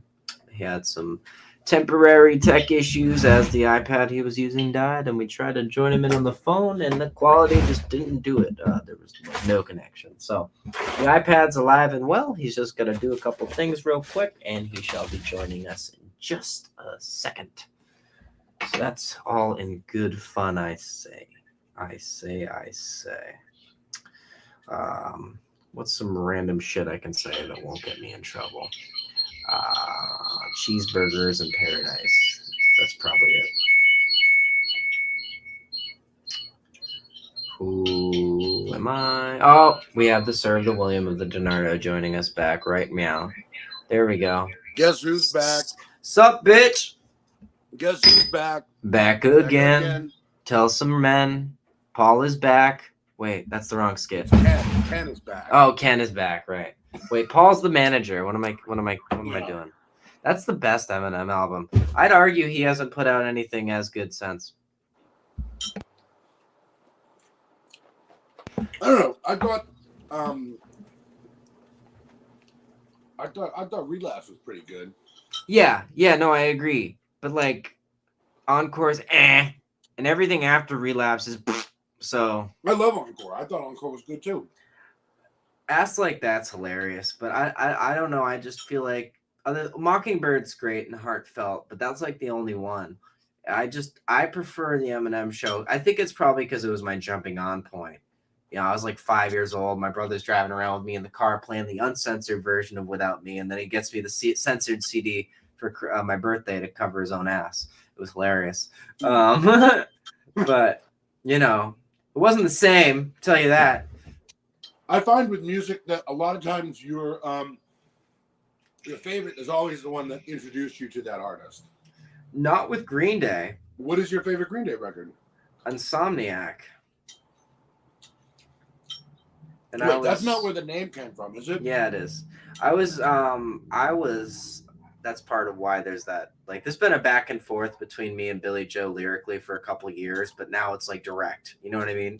But like we exist because of them, you know. Our first band practice, we played Longview and Holiday and Longview and Welcome to Paradise. And yeah, it's just kind of funny how Did you have a drummer that first practice? Yeah, Max Zawit. But my thing about the jumping on point was American Idiot. My brother Brad, once again, he comes to my house that I was living with my mom out in Western Mass, and he's like, "Here's this CD. Get to know them. You're going to see them in September." And that's also on the Apple Music artist bio as well. American Idiot that's one of the best albums ever. It is. The mix is a bit loud, though. The mix is a bit too loud. Green Day's learned how to make better mixes that aren't too loud. Even their newest album goes heavy, but it's not. If you turn it up all the way, it still sounds good. It doesn't break. Yeah, back in like the late 90s, there was that loudness war. Yeah, in the early 2000s, they were just getting into the digital thing. I mean, Pro Tools had just become industry standard in 2003. The year before, when they were making American Idiot. They made it on Pro Tools. So, yeah, it's a little loud in the mix, but it was the first of its kind. Yeah. You know? Amongst other releases that year. My point is, just because it's loud in the mix doesn't not make it one of the greatest albums of all time. I just personally prefer Insomniac. Because I feel like American Idiot, yeah, it's a rock opera. It is what it is. But Insomniac kind of does all the same things, all the points that American Idiot's making, without having that overarching narrative. No, that's true. Having it being a personal experience. Because Green Day makes Dookie, and they're all turned on by their fan base and the Gilman scene and everything, and they're being called sellouts. So what do? You make the least amount of sellout possible on the lead single on your next album. I'm no part of your elite. It's just all right. Glass structures, waving colors, bleeding from my throat. Not subservient to you. I'm just all right. Damn lies by the powers that be. Give me loss of hope. So, like, you know, he wouldn't be talking about the powers that be and being not part of your elite and all that on the album after Dookie if he actually sold his soul to the devil like they said he did. You know what I mean? They became too big for their independent label. And they decided to make a business decision. And Larry Livermore got butthurt. Yeah, that's right. Larry acts real nice towards them in public interviews, but I feel like he's the one that spread that shit. Oh, he absolutely was. Yeah, fuck that. He's just butthurt because he tried to hold them down, and they needed Rob Cavallo. Rob Cavallo, that's why they went back and worked with him on this new album, Saviors. Because Rob Cavallo is really he's the auxiliary member of Green Day. But I'm pretty sure they had a falling out with him at one point. Yeah, because of the trilogy.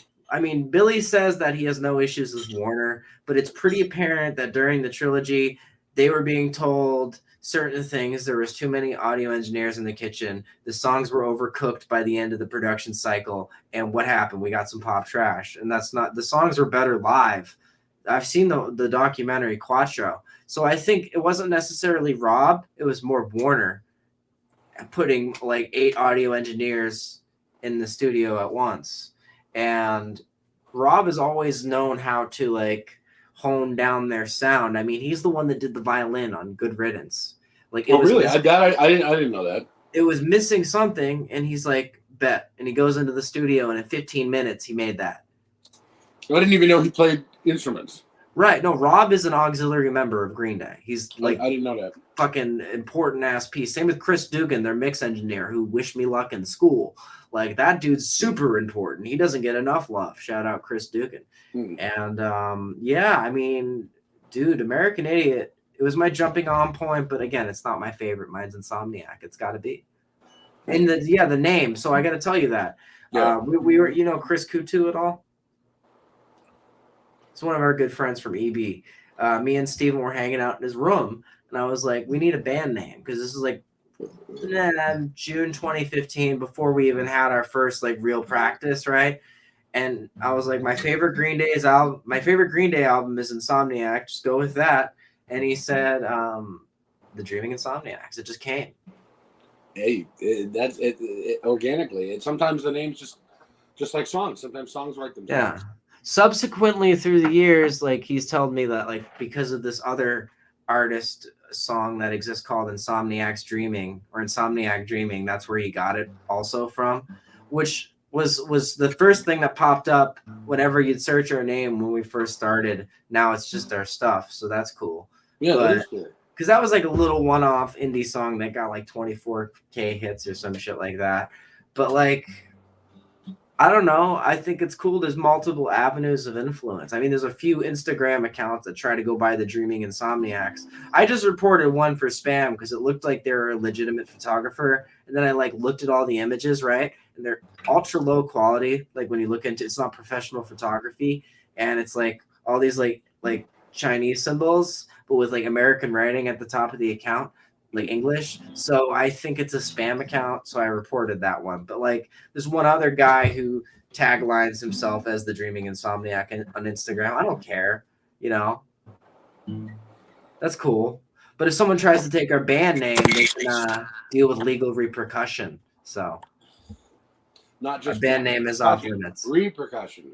Legal repercussion. Yeah. Yes. Yeah, that they've tried. People have tried. Are you from EB originally? Yeah. Did you know Joe Ledoux prior to? No. Because he's from EB. Yeah, we're the two only. Well, he's way more famous than I am, but like, we're the only like, I don't want to say famous, but like successful people to that degree that have come out of East Bridgewater, aside from Tom Everett Scott. Which? Who? Yeah, exactly. Who's that? Who is that? He was in That Thing You Do, Tom Hanks' movie. He was also in the Scream TV series on MTV, played one of the dads. He's from East Bridgewater? Yeah. Really? Tom Everett Scott, yeah. So him, me, and Joe Ledoux, all of us, the trifecta of people that have reached the masses, whatever you want to call that. Jesus Christ. I'm being egotistical by saying that. I shouldn't.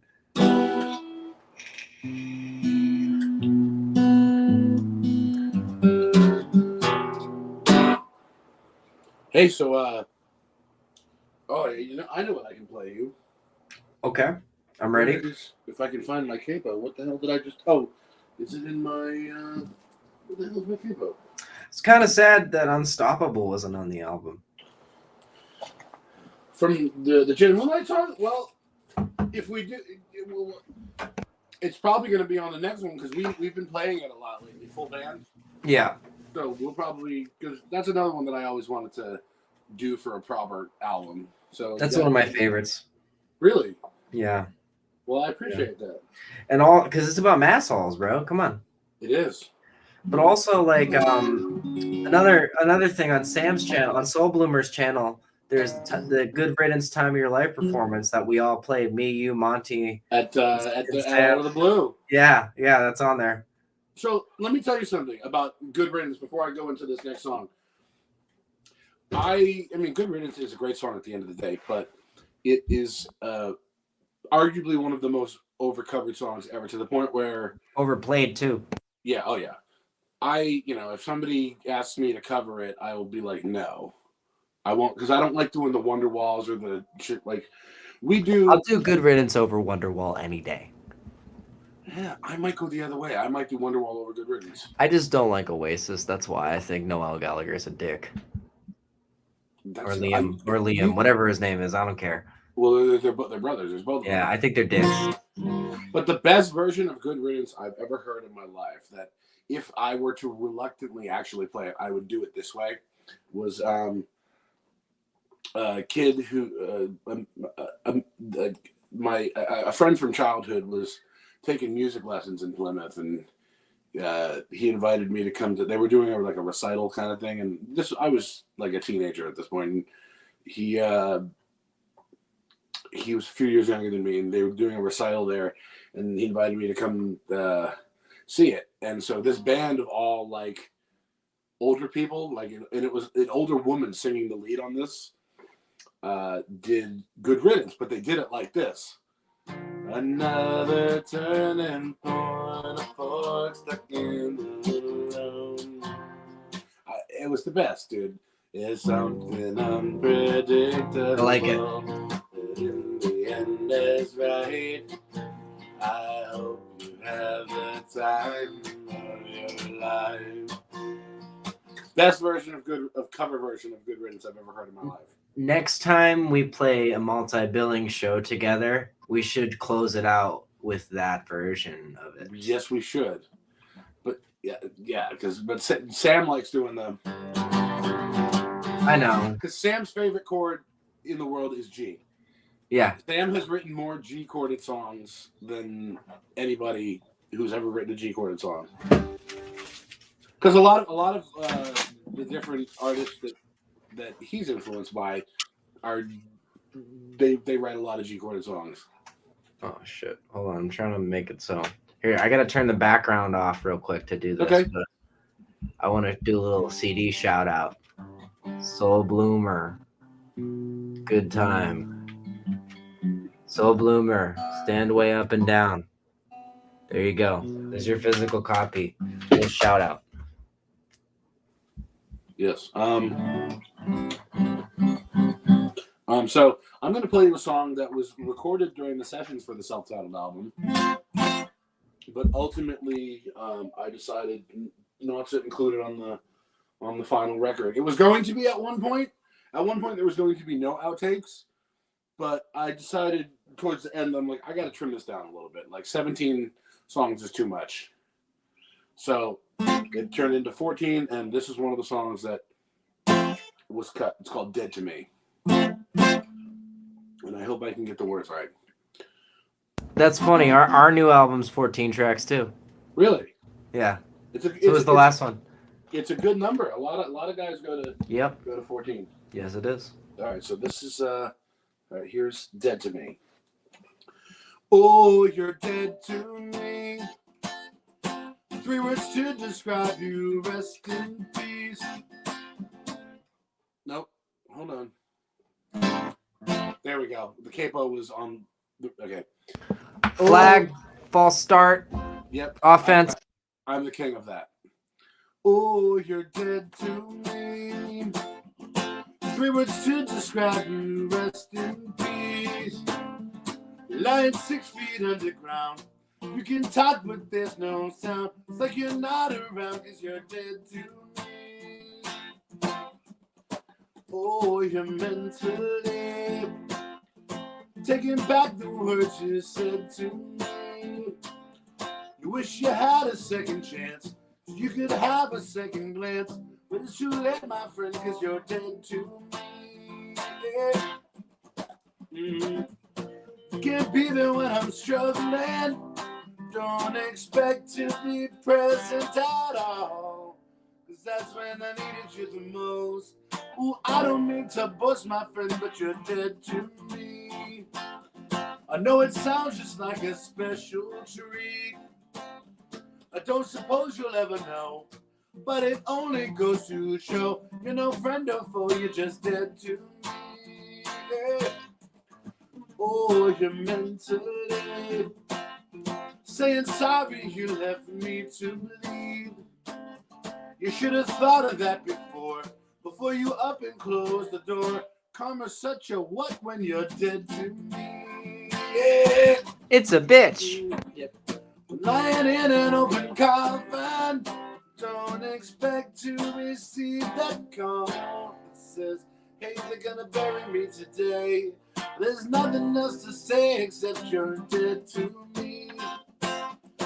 Ba-da-ba-ba-ba-ba-da-da-da. Ba-da-ba-ba-ba-ba-ba. Ba-da-ba-ba-ba-ba. Ba-da-ba-ba-ba-ba. Oh.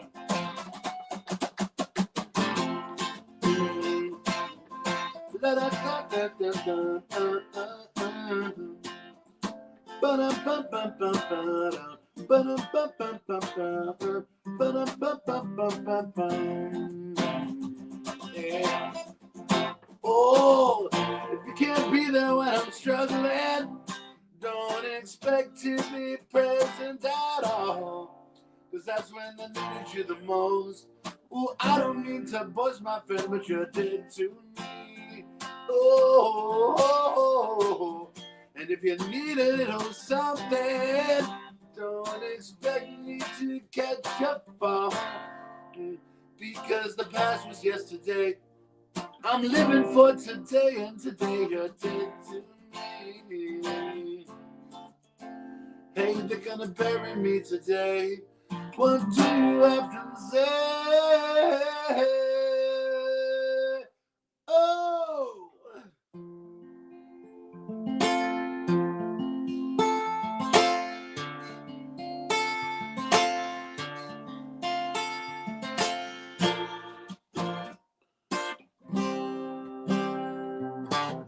Rest in peace. Hey. I love it. That was so good, man. Well, thank you. Thank you. Yeah. So, what are some of your other favorites from the record? I'm curious. I gotta look at the track list. Hang on, I'm pulling it up now. Sure. And Where's the Nearest Mattress was one of them. That was cool. Oh, thank you. Obviously, Mr. Opportunity, literally Blind. Wow. Blind, Thank you. obviously. Blind is weird because it's like it's borderlining on heavy metal. Well, because we were Brandon Downton, who I don't know if you've heard of Nocturnal Print. They're a screen printing company based out of Kingston that he runs. He kind of retired from music and decided to focus on that. And he's doing very well with that. Brandon was in and out of the band 3 different times over a 7-year period. But some of the different times he was in the band, he was also in another band called Newfield that put out one really great album called Distance Makes the Heart Grow Colder that you should check out. Anybody listening, or you, Joe, it's a great record. And they were kind of like that like Citizen Turnover kind of vibe, which when Adam was in the Corporates, he was very into that stuff. He was trying to get us to kind of go more that direction. But Adam and I really loved that Newfield record that Brandon had and those guys had put out. So that's how we wrote Blind like that, because that's why it is heavier like that. We were listening to it was our ode to Newfield, I guess. I love it. It's Well, cool, man.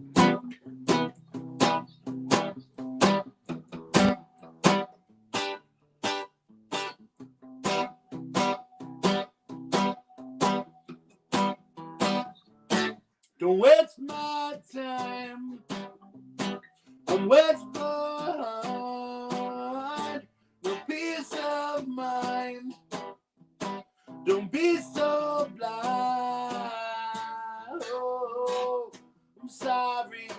You may notice it's getting out of focus. And maybe the next time you see differently, don't be so blind.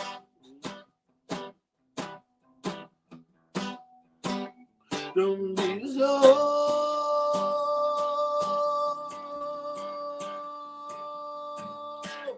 out of sight, so out of mind. You're out of line. I'm running out of time. sorry, you may notice it's getting out of focus. And maybe the next time you see differently, don't be so blind. Whoa. Oh, no, no, no. Ooh.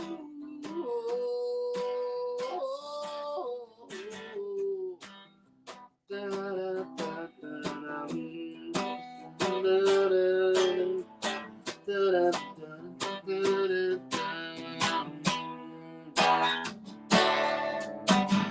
I'm sorry, you may notice it's getting out of focus. And maybe the next time you'll see differently, don't be so blind. Hey. Brian, hey, Love it. so can when the people watch this, can they see who's commenting? Yeah, you can on the playback. You can actually look at either the live chat or the comments. So anybody watching right now, Brian, show your face again. Brian Burns. I don't know if he's watching anymore. That was an old comment. What'd you say? I pulled an older comment up. Oh, never mind. Yeah, sorry, I wasn't trying to confuse you. Anybody watching should check out Dad Soda on Spotify. Yes. He put out a great song called the Simpsons Thermos The Lottery. The Lottery. Yeah, it's a banger. It's a jam. It's a banger. It is. It's on I have a playlist on Spotify that you're on. I do one song per project of different friends from over the years, and it's called Master Piff's Homie Heaven. Nice. Hold up, I'm gonna find that. You should. You might be finding some stuff that you'd never.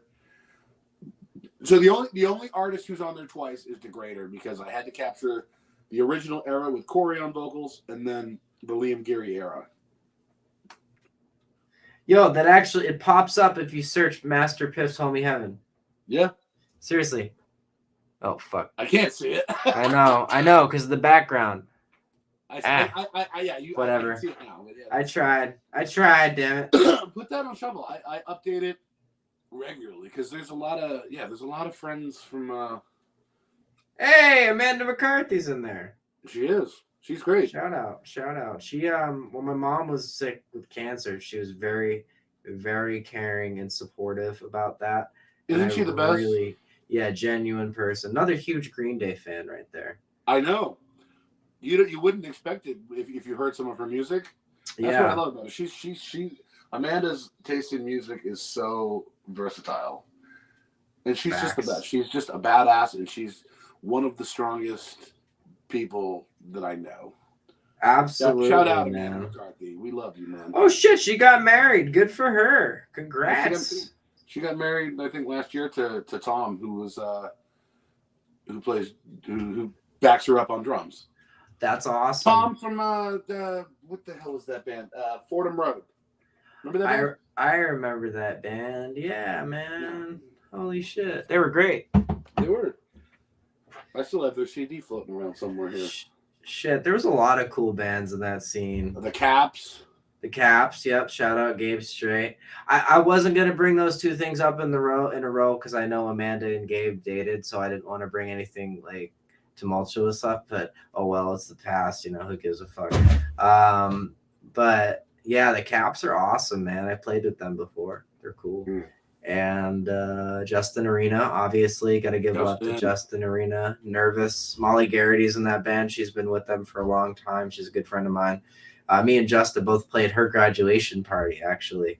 It was funny because one of the people that were coming to her graduation party just left the Hingham Outlets. And I guess Steve Carell was there because he lives in Hingham for some reason. No, he lives in Marshfield, I think. Yeah, so does that other fucking weirdo Steve from fucking Aerosmith. Ugh. Steven Tyler. Yeah, I don't like him. When my sisters worked at Mary Lou's in Whitman when they were like 15, he came in there and would hit on them. He went on Joe Rogan and talked about how hot the 15-year-old girls were on American Idol. And he also knocked up a 16-year-old in the 80s. So Steven Tyler's a fucking weirdo. I don't care how talented he is. I think he should be locked up. But you have sisters? Yes, I have four 4, 5 if you want to. Wait, Older? hold on. No, 4. Are 5. they Yeah, older? 5. Yeah. So I have 3 on my dad's side, but one sister from like when he was like really young and not ready to be a parent out in Seattle. So she's like 50. So that's 4 sisters on my dad's side, and then I have 1 on my mom's side. So that's 5 sisters. So they're and then like I your have- half sisters? Yeah, but I was raised to include them all as full siblings. Most They're not. people are. Most people are raised to it, but some people, Most of them don't do it. I only really talk to like 2 of my siblings, 3 maybe, but that that's how I was brought up. So I'll always look at them as my siblings. So how Technically, I'm an only child for my parents. Oh, okay, yeah. You and I have something in common. We both have sisters out in Seattle. That's cool. Yeah, you know I'm a twin, right? Really? You didn't know that? A lot of people don't know that because she's not really relevant to my musical life. I mean, if people who know me, I always say if you met me after 2011, there's a possibility you have no idea that I'm a twin. Yeah, I didn't know that. That's cool. Yeah, her name is Molly. Shout out Molly, my sister. Love you, sis. Shout out Molly. She lives in Seattle with her fiance, Kevin. Shout out Kevin. That's sweet. Yeah, they're gonna be tying the knot later this year. So congratulations. Yeah, and we're gonna be going out there to celebrate with them. I've never been. I hear it's fun. I hear it's rainy. Very rainy. Unlike Southern California, because they say it never rains in Southern California. Right, it's like opposites, and it's funny because they're like parallel. parallel. California. I can't remember if you said this or somebody in the scene said this. Do you have Tourette's? I do have Tourette's. I knew it. It's very controlled. Oh, wait. How did you? If I didn't say, who told you I had Tourette's? Somebody in the scene did, or it was you saying it at a show. But I notice it a little bit in some of your music, not in a bad way. Like it comes out like the little ticks, But for sure, it does. Like I cough a lot. Well, I cough a lot anyway, but that's kind of a tick. And I feel like the entirety of #WhiteGirlProblems is just that, though. You know what I mean? Is that why you don't like it? Is it more just like no? I'm not really sure if this is connected to it at all, but I have no filter. Right. I've had people tell me there's a correlation with that and the Tourette's, and I guess I can see it a little bit. I don't ever use it. I never use my Tourette's to excuse me from anything. No, I know. That's why I had to ask you. I've known you for 8 fucking years, and I just had to ask you. Yeah, I'll talk about it. Like I have no issue talking about it. You can ask me anything you want about it, but I have mild autism. I get it. We all have something. Somebody in the scene at one point asked me, how come you don't use your platform to talk about your Tourette's? And because it doesn't define who I am. Right. Because then I'll get, if I let it define me, I'll become the dude on YouTube with the Tony the Tiger shirt. Or the Tourette's guy. Yeah. Tourette's! Yeah. That was hilarious, man. I miss OG YouTube.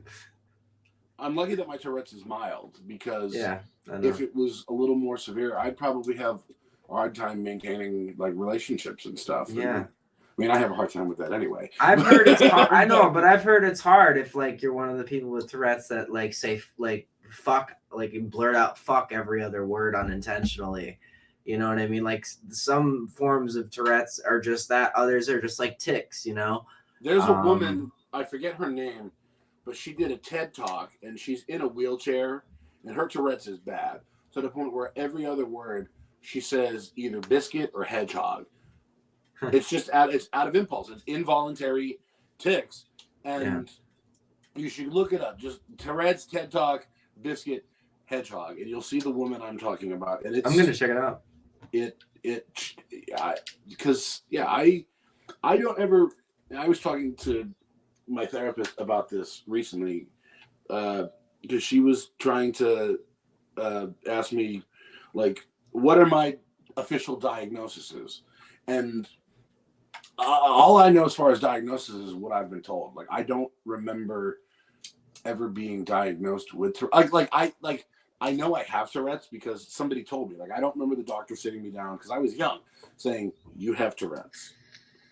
what they would do is the doctor would scope me out, and then he'd ask to speak to my mother. So he probably told my mother that I had Tourette's, and then my mother was like, probably told me that I had Tourette's, Yeah. So I don't. Well, if you're diagnosed at that young of an age too, that's like when they know, because if they can figure it out then, they know. Yeah. You know what I mean? So it's not bullshit. It's No. good. The same thing happened with me having Asperger's or whatever you want to, autism spectrum disorder, mildly. A doctor said it to my mom when I was a kid, but she never believed it.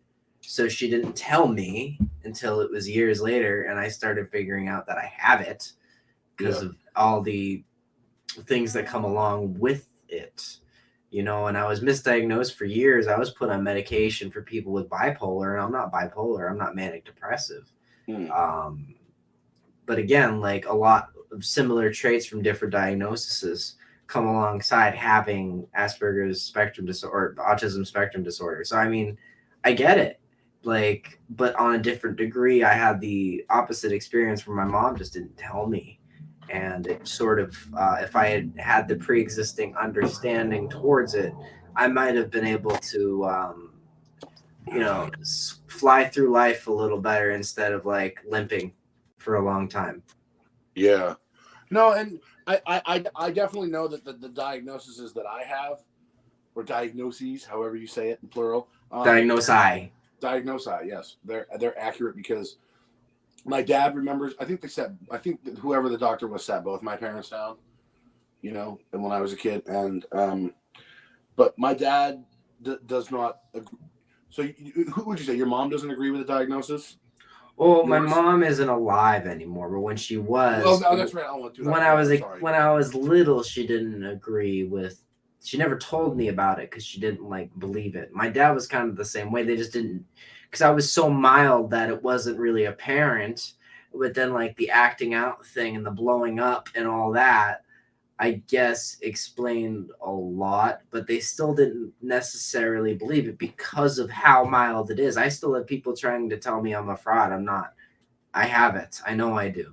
I know you have it too, because based on other people I know that have it, it lines up. Just like with my father. What I was getting at when I asked you if your mother back then she didn't believe it. No. Yeah. My father to this day still doesn't agree with some of my or all of my diagnoses, because I don't know. He comes from a different generation where, he grew up in Everett in the 60s and 70s, where, there wasn't the mental health awareness like there is now. Right. It was and a he's different had, time. With having to watch me go through my mental health journey, he's had to learn, and he's done a very good job. He's been very understanding. He's had to learn though. He's had to. So was mine. Trust me. But he, he comes. He thinks I'm on the spectrum, and I very well could be.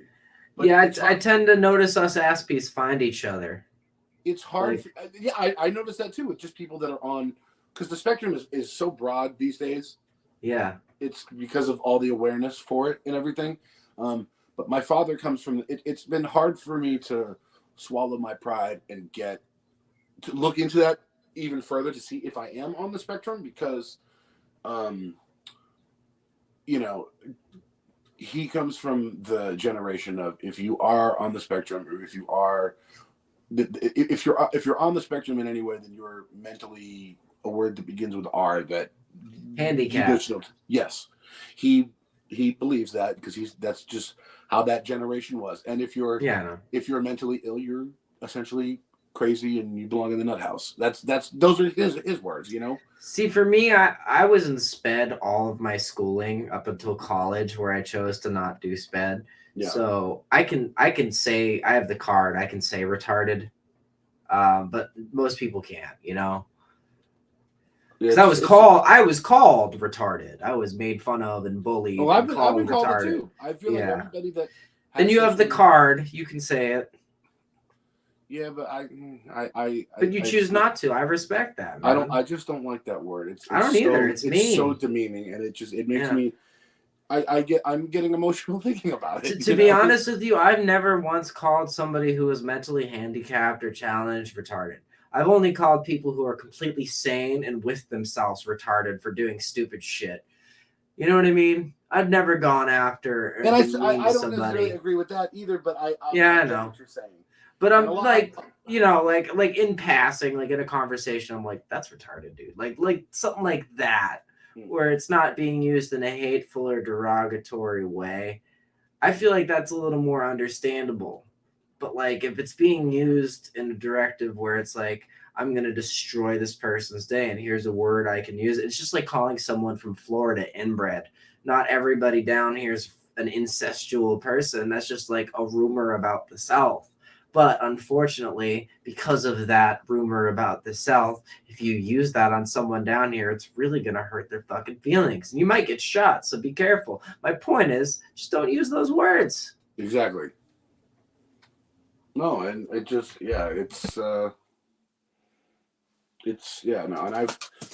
I've worked with kids that had special needs, and it's very eye-opening. That's why I just don't like that word. It should not be used. It's so derogatory. Sorry, I used it out of like example. No. I understand. Like I don't know. Just when I hear it, I think of just and working with kids like when I was in high school who needed that, that extra help to be able to function. Yeah. It was eye-opening, and it made me thankful that, I sometimes we all think we have it so bad, but when you look at people that really, they have trouble they can't communicate, or any it makes you realize that you have it better than some people. And you got to be blessed and be grateful. Dude, I've seen people completely handicapped in a wheelchair, paralyzed from the neck down, happier than I've ever been.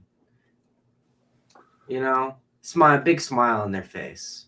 And it's really eye-opening because it's like, what do I have to be upset about? This person's happy, and they can't even fucking move their arms, let alone their legs. And that's a lot of what I'm working on in my mental health journey, and having done outpatient and now continuing that in therapy. I'm just trying to share some of it here too, so you're helping me without even realizing it, and the listeners too. You're paying it forward, not to interrupt. Yeah. I'm just trying to find that. It's all about finding balance, and I'm trying to figure out what that is. Yes. Still, I think we all are to a degree, because, shout out to Kal-El Daily, by the way. He's sent us the strong emoji. He did. Yeah. Are these people that you know? Yeah, Kal-El Daily. He's a content creator too. Oh, nice. What is he? Some of them are random commenters, and that's Kal-El. I think focuses more on the horror movie news and stuff. Give him a follow over on Instagram. Yeah, maybe I hope that I will get some Instagram followers from being on this. Some of your people will become my people. Yes. And my people call your people with the lunch. That's what it's about. This quid pro quo without any dick sucking. That's right. What he just said. Yes. But maybe in different terms. That's how. Yeah. But so when are you planning on making a trip to Massachusetts land? Massachusetts land.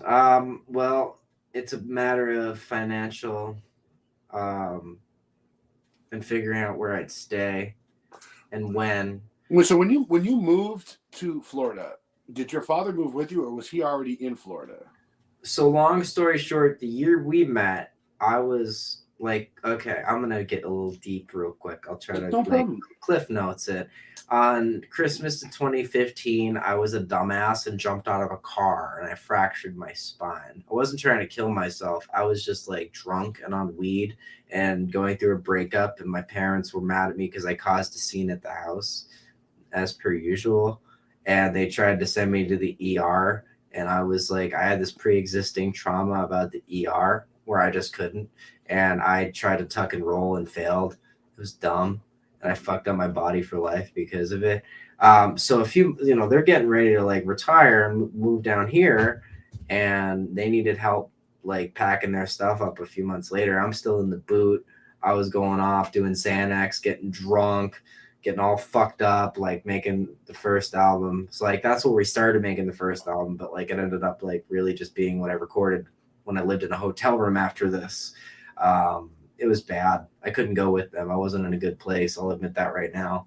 And I was on my own. So when we met, I was on my own for the first time. And at one point you were living with somebody though. You had a relationship. She was much older than you, I remember. Yeah. So what happened? That's like a couple years later. So I had to figure my shit out. So like we're talking. This is like I don't know, April 2016. He comes down here May 2016, and I found this from the hotel I was living in. I found this room I could rent in a loft in Whitman. But the guy I didn't know was like a pill addict, and he went like missing for a few days, and the cops showed up at the door, and there was like a half a pound of weed with the fingerprints of mine on the bag, and weed wasn't legal in Massachusetts, but a half a pound will still get you in a lot of trouble. So the cops are coming to the door, presuming him dead, so I flushed the weed, and I was getting ready to give all the shit away, and then he comes back 2 days later. I spent the night in jail. I don't want to talk about it. So when he was at work the next day, I packed up all my shit. I threw out like everything. I threw out an Xbox original and an Xbox One and a TV in the dumpster. I gave away my 1985 Guild D46 that my uncle got brand new from the time from 1982, and he gave it to me as my graduation gift. I gave it to this guy with Down syndrome at my rep payee's office because he's like, is that a guild? I was like, yeah. He's like, I got a Gibson at home. I play yada yada yada. And I knew I had to go to a shelter, and I was like, I'm not bringing this to a shelter with me. It's gonna get stolen. So I looked at the guitar. I looked at him. I looked at the guitar. I looked at him, and I was like, you want it? And he's like, oh my god. I was like, take it. And he like fucking cried. And he was so happy. It was beautiful.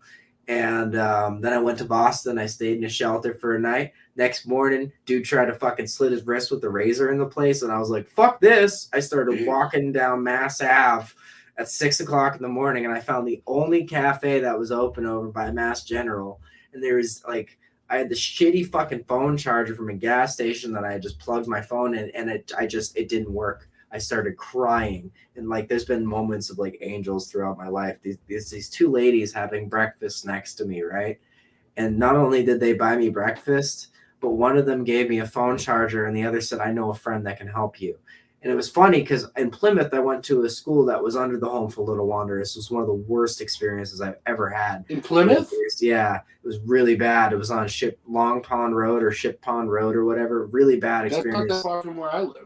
Yeah, so this lady that had a friend, she Ubered me there, and the friend, it was at the Home for Little Wanderers like headquarters, and not only did they spend the whole day trying to find somewhere for me to stay, they couldn't find a residency, but they found a campsite. They could pay for a tent, but I had to pay for the lot. Fair enough. So I paid for the lot. I stayed there for 2 weeks. I hit my max. Couldn't stay there anymore. I had to figure it out. They wanted me to go to a hotel, like they could help me find another hotel, and I was like, I just can't keep doing this. And I met this couple who were from Missouri who offered, he didn't really ask his wife. We all had a beer, and he offered me a way to go with them. And Missouri was not for me. I spent a couple months out there, and I flew home. And then I stayed with some people who weren't very good. I stayed in a shelter for like 2 months, and I found a rooming house, stayed there for a year. That's where I met the older woman, Denise. And then I moved, she got a Section 8 house, and I moved in, but she was cheating on me the whole time. She was beating me when she was drunk, giving me black eyes the day before I had to go on TV, all this horrible shit. And I was Wait, on TV with Frank? Not that one, the Marlboro TV before that, but yeah, Max was there. Max rejoined the band for a minute to do some auxiliary guitar work and do the interviews with me for the Frank thing and the other one. Did you ever? And he heard it. He heard when she was hitting me because she took my beer and drank it and drank another one and accused me of taking it and drinking it. It was like SpongeBob and Patrick. You took my candy bar. It was just like that. Did you do you still talk to Frank? Yeah, I actually sent him this interview and he thumbs upped it. This interview? Yeah. Oh, I got to give you shit for this, by the way. When you went on there, you didn't give me a shout out for getting you the fucking slot, motherfucker. What do you mean? Right. Oh, on Smack TV? Yeah. Yeah, you forgot. I forgot. Yeah, I know. I'm just fucking with you. We I just talked want. about- I remember he and I did talk about you, but maybe Yeah. not on camera. That's fine. I don't give a shit. Is he still doing Talking Tunes? Yes. Wow, I gotta see if I can get the boys on that, dude. Yes. Yes. And I have to. When we're up there, I gotta figure that out too. It's always open. I know that. I don't know, maybe. I'm ready to make it a 4th time. Wow, you've been on 3 times. Yep, I'm a 3-peat offender, is what he called me the last time. Frank's Who was hilarious. who was the director's name? Roxanne. Yeah, she's like an award-winning director. She is. I remember Yeah, him saying that. She's awesome. Roxanne's so nice. And then every time they always get that damn good fucking pizza, man. Holy shit. Wait, they got Every pizza time. when you were there? I didn't have pizza on my taping. Oh, I guess I'm special. Sorry, Frank. Frank, if you're watching this, next time I do Talking Tunes, buy me pizza. Every single time I've done it, there's been like really good pizza. Like you missed out on that? Like I didn't know. Shit. Oh well. Sorry. You did it once with Steven. Yeah, the first time, and I was high, and it was bad, and I announced a trilogy that never happened, and I said that we were the first band of our like scene to play at the bar, the what the fuck was it? The fucking Banner, and it was actually the Caps, and I pissed off a lot of people, so I had to go back on there alone as 999 to promote that, and also apologize for that, and I did. And then the third time was me and Max to promote Red versus Blue, which was coming out that fall. Which was really dumb idea putting out that album moving to Florida. Jeez.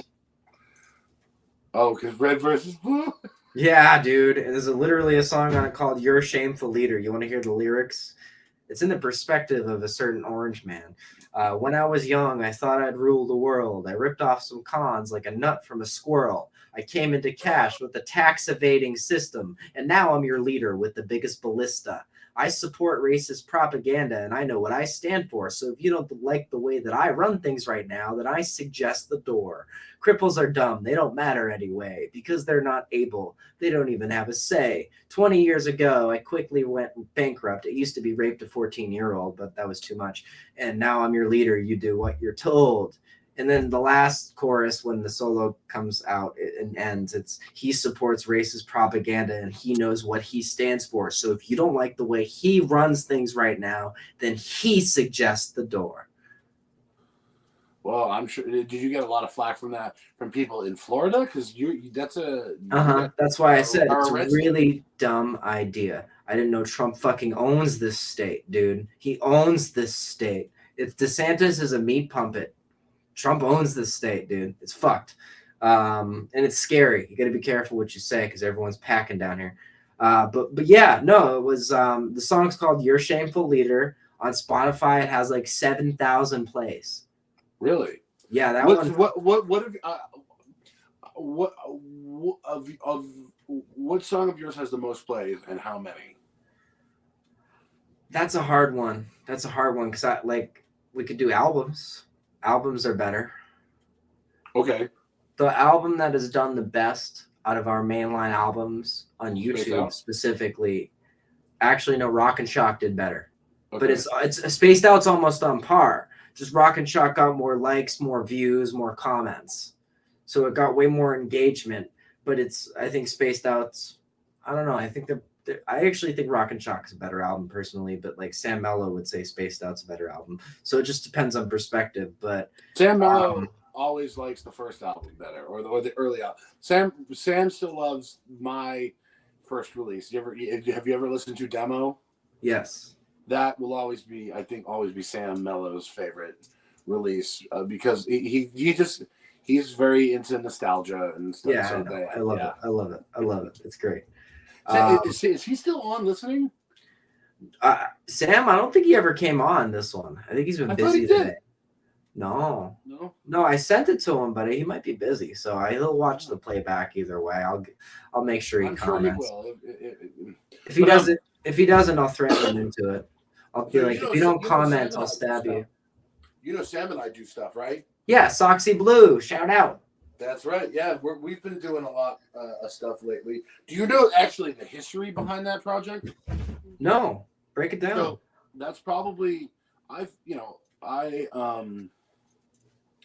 Willie Dinardo and the Corporates is my bread and butter. It always will be.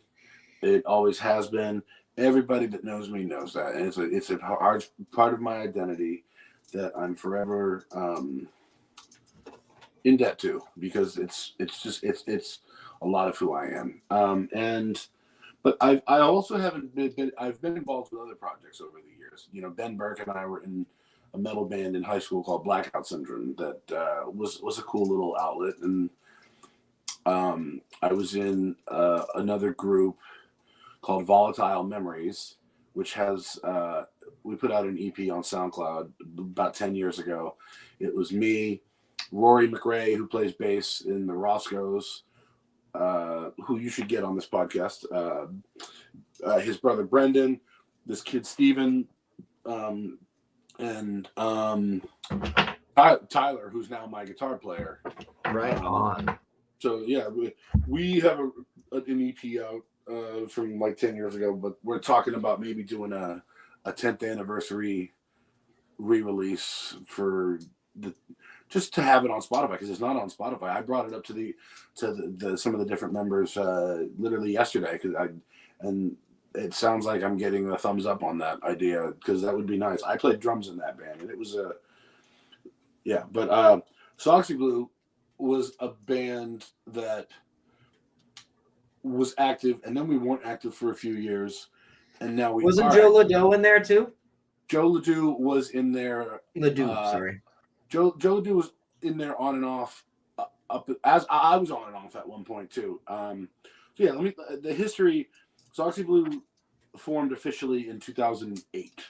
It was me and the original band was me and Sam, and then it was me and Sam and Sam's friend Brian Gifford for a while, and then he left, or maybe I left. I don't know. I was during the first run. I was in and out of that band like 5 different times. It's hard to Shit. I gotta say one thing real quick. It's my ADHD. I'm sorry. Okay. On the new album, it's also a multiple artist collaboration, and we actually have Sam on. I do know that. It's on there, as well as a few other people like Coda Lens Studios, Jones Death Note, and Barometer, and Steven. I just wanted to throw that in there because earlier I didn't. Yes, no, Sam. No, I did know that because.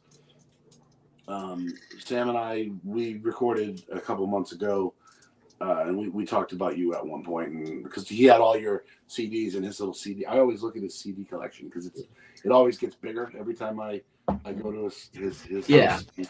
Well, I'm glad I brought that up, because if it wasn't for Sam, we wouldn't be where we are. Sam has been a huge fucking help. Like, he's pretty much an auxiliary member of the Dreaming Insomniacs as well. Like, Sam is a big fucking help. He's a great person. He's a great friend, and he's unconditionally loving. And he's like me. Once he's a fan for life. Yep.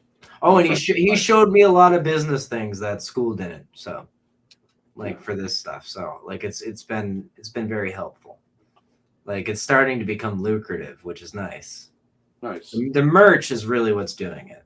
I mean, merch ain't bad. I mean, not trying to shamelessly plug it, but it's really good quality and it's decently priced. So if you want a T-shirt, you can. I would. Do you have any in? Did you have any 3X? I haven't quite. Yeah, Teespring has the option. You can order it in that size. I haven't quite got down to 2X yet with my weight loss, but yes, I heard you're on the journey. Yes, I respect. That was where the journey started. It was started with the weight loss, and now it's into getting my mental health in gear. But back to the healthier. Thank you. Yeah. Back to the Soxy stuff, though. Yes. So we formed in 2008. It was me and Sam, and then his friend Brian Gifford, and then Brian and I left kind of around the same time period. Wait, Soxy formed in 2008? Yeah, dude. We formed when we were in high school.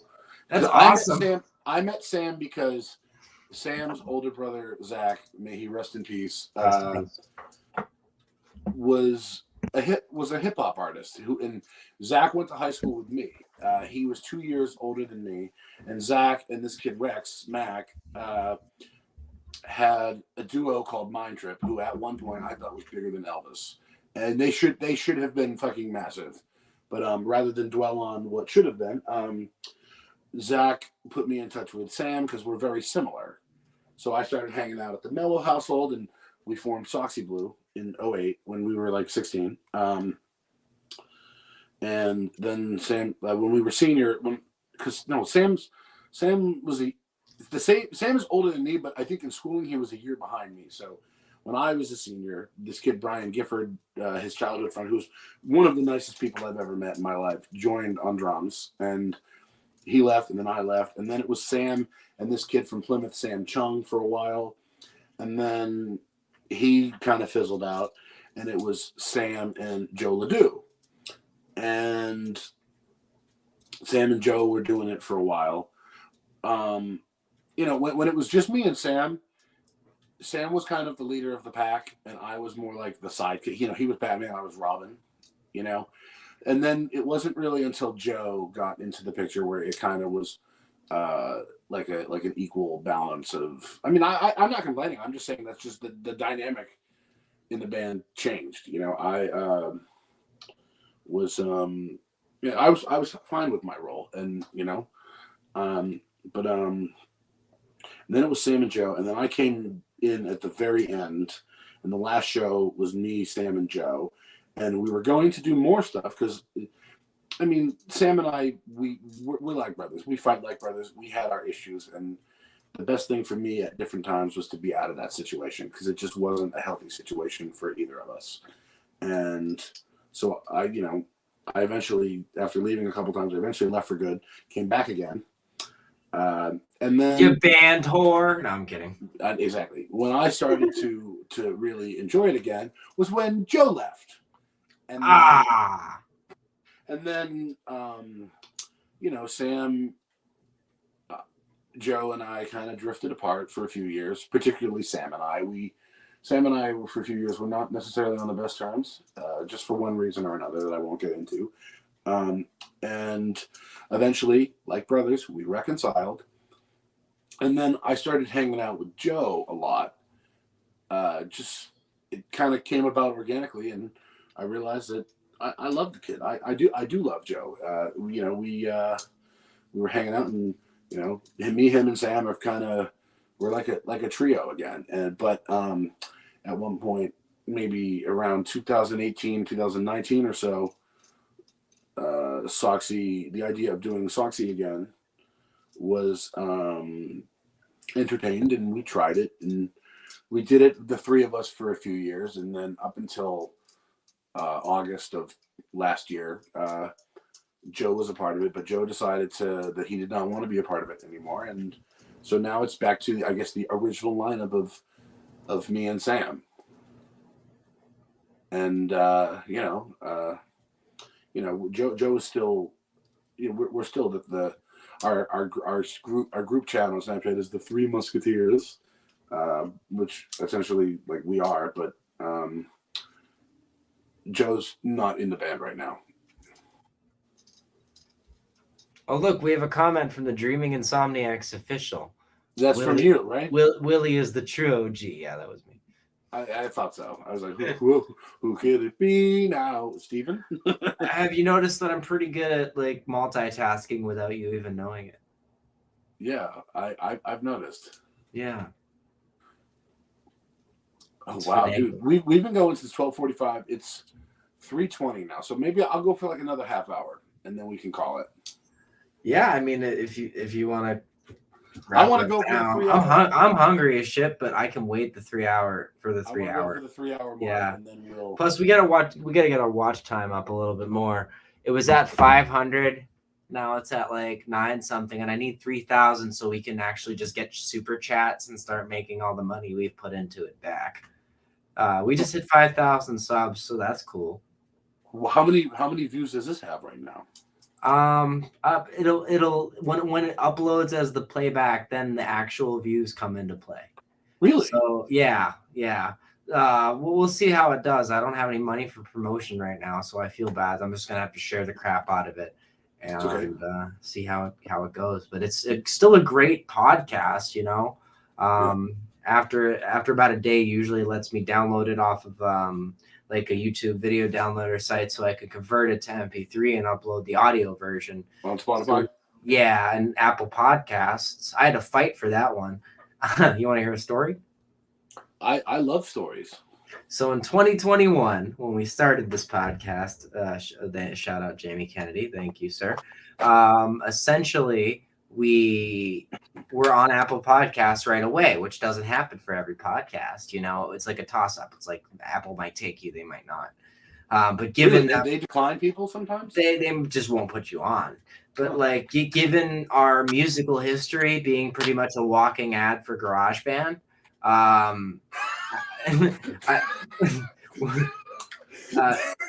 that's a funny way to put it. It is Steven. At Shout one out point, Steven Spacey. Well, let me tell you, at one point, even still today, because I have a 15-year-old MacBook, I still am a walking ad for GarageBand 08. I never converted to GarageBand 11 or whatever has come after that, whatever fucking Sam uses. Well, I have Logic Pro now and Pro Tools, so yeah, Sam I think uses Logic. No. Yeah. We're on the Logic train. Logic's, I like it. It's, people say Pro Tools is industry standard, which it is across the board. Yeah. You know, you're not gonna get quality that matches that. But my thing about Pro Tools is it's too fucking hard to use. Once I know all the shortcuts, it'll be easier. But I only know a few of them right now, and I'm still learning. The audio engineering school is helping. Pro Tools is a bitch to use. Logic's easy. Logic's really user friendly. It's Logic is easy. I was producing a kid actually out of West Bridgewater. This kid Andrew LeBlanc, who he got Logic for Christmas one year, and he was like, "You got to learn to use it." So I eventually learned. It took a minute, but it does take a minute. Yeah, I was like, I kind of like this. You have pre-existing knowledge of GarageBand though, so that helps. Logic is the closest thing to GarageBand. It's GarageBand on crack and steroids at the same time. That's a very good way to put it. Yeah, with some hidden. So continue with your story. I'm sorry. Yes. Proceed with the chlorophyll. Well, I lost it though. I'm a pothead. About Apple Podcasts. Oh yes, okay. So we get on the store, right? And we're on there for a while, a few months, right? Yeah. And then all of a sudden, our store is not on Apple our podcast isn't on the Apple Podcast store. And I'm getting pissed. I wait a couple days. And then I'm like, all right, fuck it. I'll email Apple. I'll just be nice about it. You know, maybe it's a mistake, right? Yeah. So I wait a week and there's nothing. I'm like, all right, these motherfuckers fucked up. They infringed upon my right to free speech in the country of America in which that they also operate in. So they're breaking the Constitution now. And I let them know that. I went off on them. I wrote them this very long email about how they're going against my constitutional rights of free speech, that I'm willing to take them to court over it, and I will win, yada, yada, yada. I was really mean. And essentially, but without swearing or going off, I was professionally mean.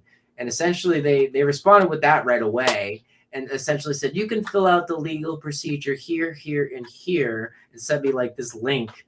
I never did. But within a day, our show was back on the Apple Podcast store. Whoa. Yeah, something kind of happened recently with this platform, YouTube.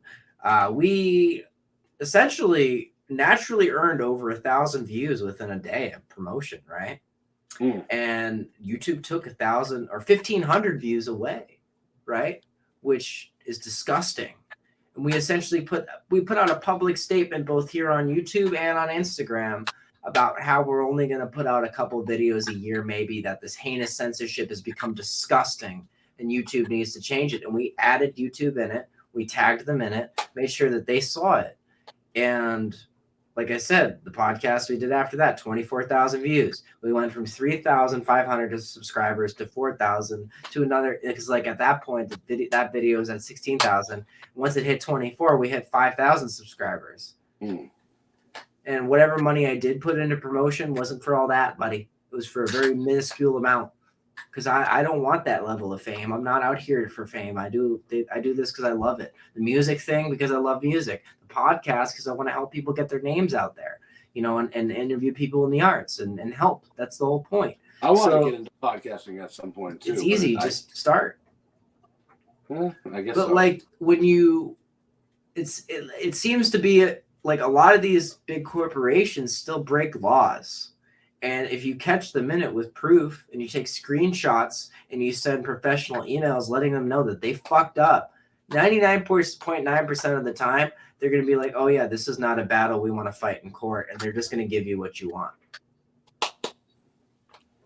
All I asked for from this 1,000 views being taken away is not for more fame. It's just for the pre-existing numbers that we did earn not to be taken from us, which is that's a fair request. Did I ask for 24,000 views on one video? No. Am I grateful? Fuck yeah. Is there imposter syndrome going on? Absolutely. But it's interesting. It's just interesting. So yeah, that's the story with Apple Podcasts and YouTube and all that. Wow. Yeah.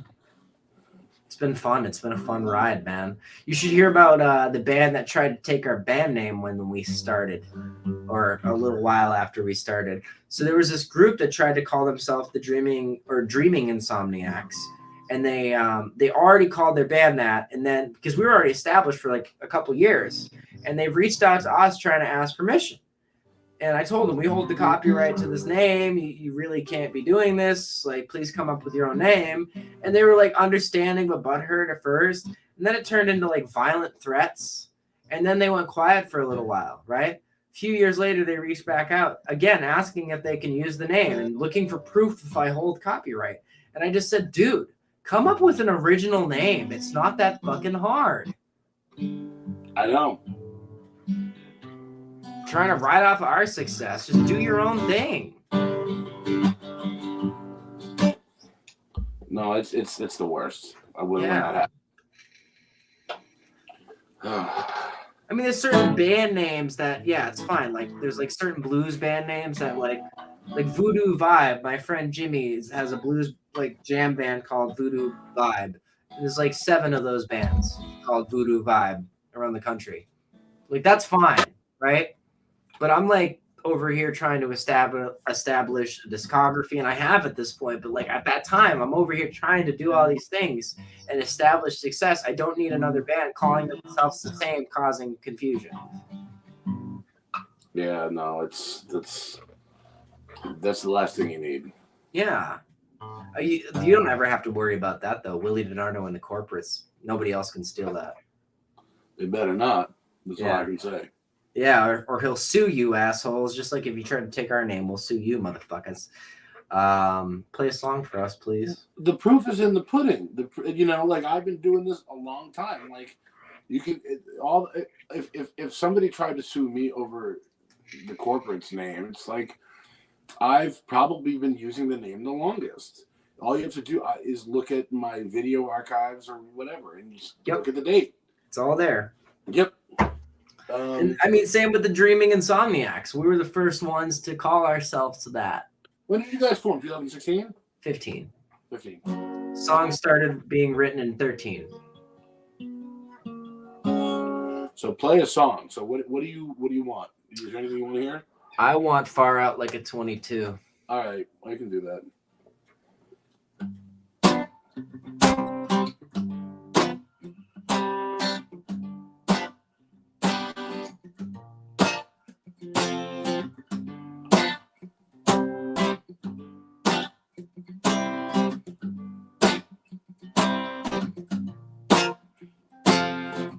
Stop.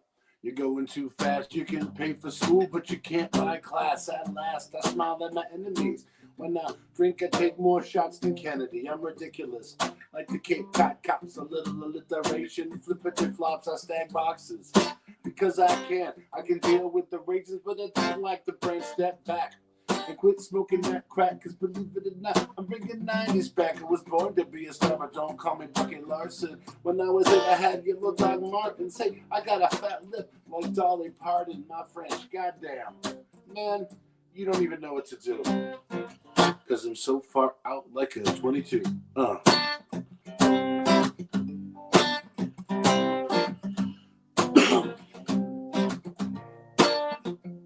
Tell me what you want. Tell me what you need.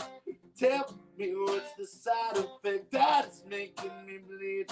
Tell me what's the problem and tell me what's your point. You don't have to go out back. If you wanna smoke that joint and be like, you can smoke it right here. It's Massachusetts. Of course you can. What's the weed laws in Florida? It's not legal yet unless it's medical. But I still smoke it because they don't care. Nah, they shouldn't. They're after the meth heads.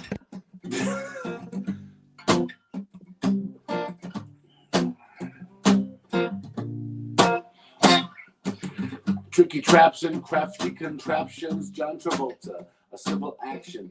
No time for decimals and fractions. I failed geometry, man. Stop laughing, pass me the blunt. Duck hunt, SNE, SNE request. Just say them, don't spray them. I'll play them, I'll brew them. Like Milwaukee and they'll sway. Girl, we can be my Valentine like Bobby. We can get busy in the hotel lobby. I'm sorry if I'm being kind of snobby. I'm the greatest no-hit wonder of the latest generation. An invitation to the next stop and going to the jail station and get the sun drop. And you can't even tie your own shoes. Guess what? I'm far out like a 22.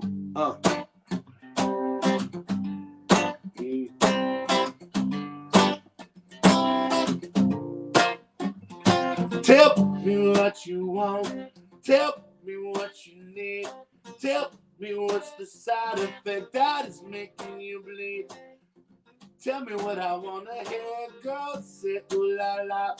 I'm driving in my car and blaring guesses, blah blah blah, and I'm lying.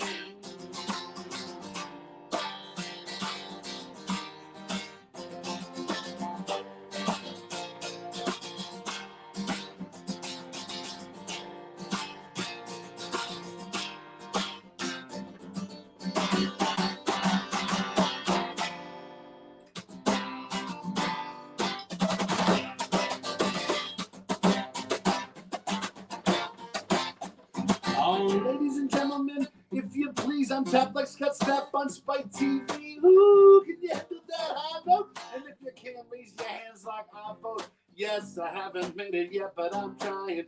Guess it's just bad luck and I'm buying. I hope you don't mind, cause I'm about to go to the general and save some time. Tell me what you want.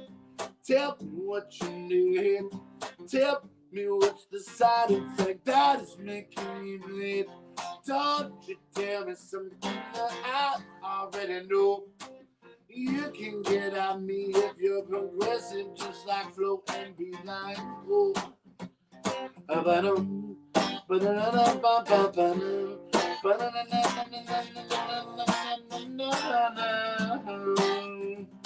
Ooh, ooh, ooh, ooh.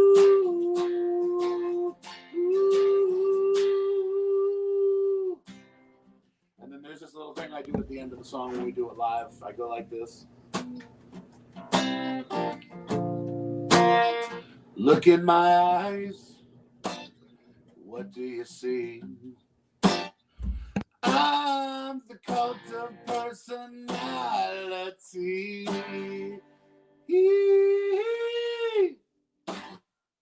I love it. All right, now Ghost You Are No Longer. All right, I'll do that.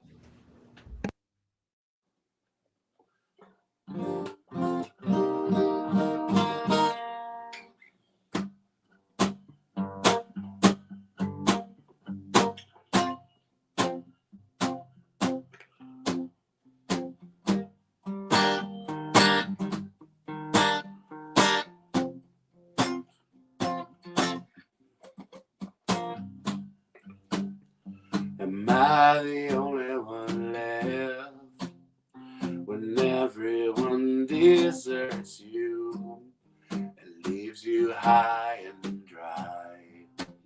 And they leave you there to die.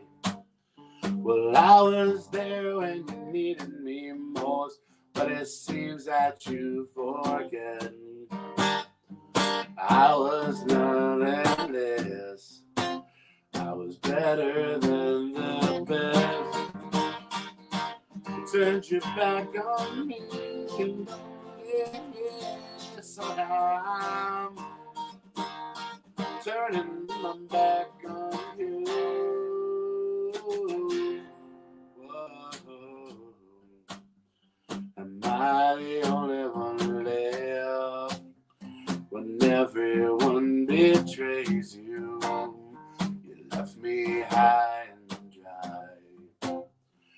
no tears left to cry.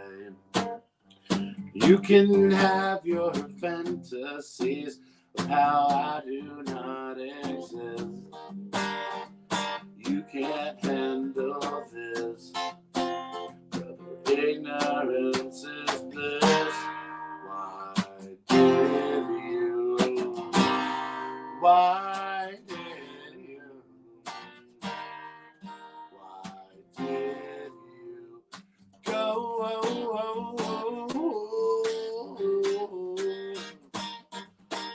Giving up on me, don't let me somehow I'm giving on you.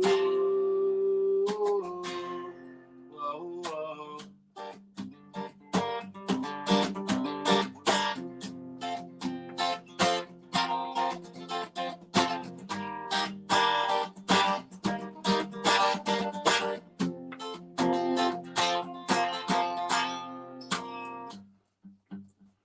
Am I the only one left? And then Maria goes, am I the only one left? When everyone deflates you and leaves you on the ground. Well, I won't be around. Who will be there to nurture you and heal all your cuts and wounds? You better speak up so before there's nothing you can do. Why did you? Why did you? Why did you go?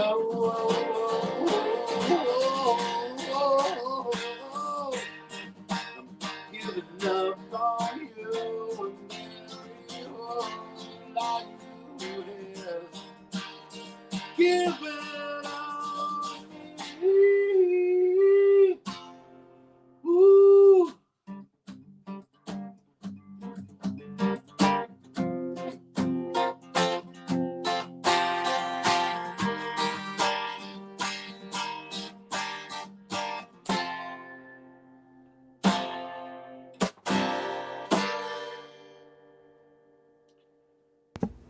Yeah, we don't do I don't do the line at the end anymore. I don't want to talk about that. It's still beautiful, man. You know the line I'm talking about. Yeah. I Yeah, I don't do. do that anymore. I should have never been there in the first place. So I have a question for you. Yeah. Is there any of my songs that you like that you want me to play for you? Let me think. I already did Orphan Son. You did do Orphan Son. Mhm. What about? Oh God.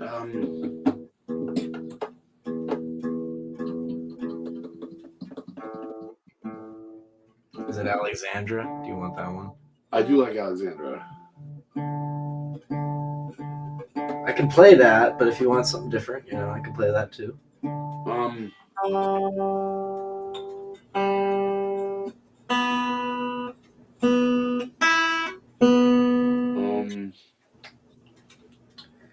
What about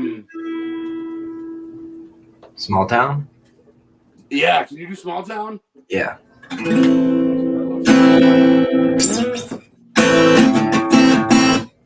Let me tune that. Sorry.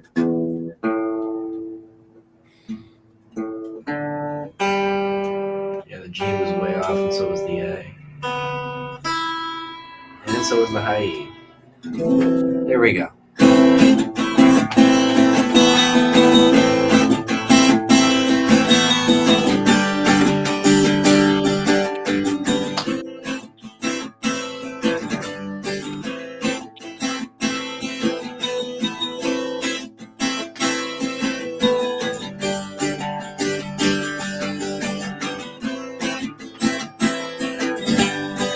My horse with my sons on a warm rainy day.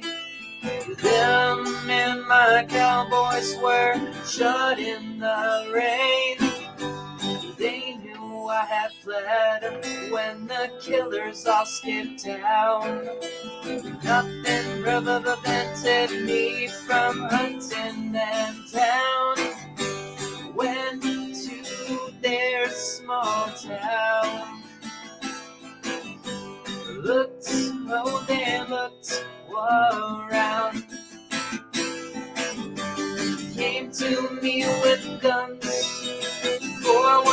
which way I want. Don't go fucking around with another man's love.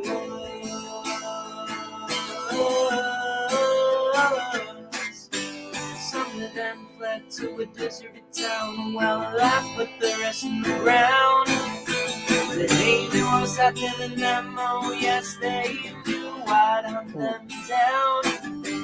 Some took a hostage and got drunk in that Evan town. They did not know again they'd be next to be found. Went to their small town. Looked so they looked so all around. Came to me with guns, forward which way I want. You don't go fucking around with another man's love.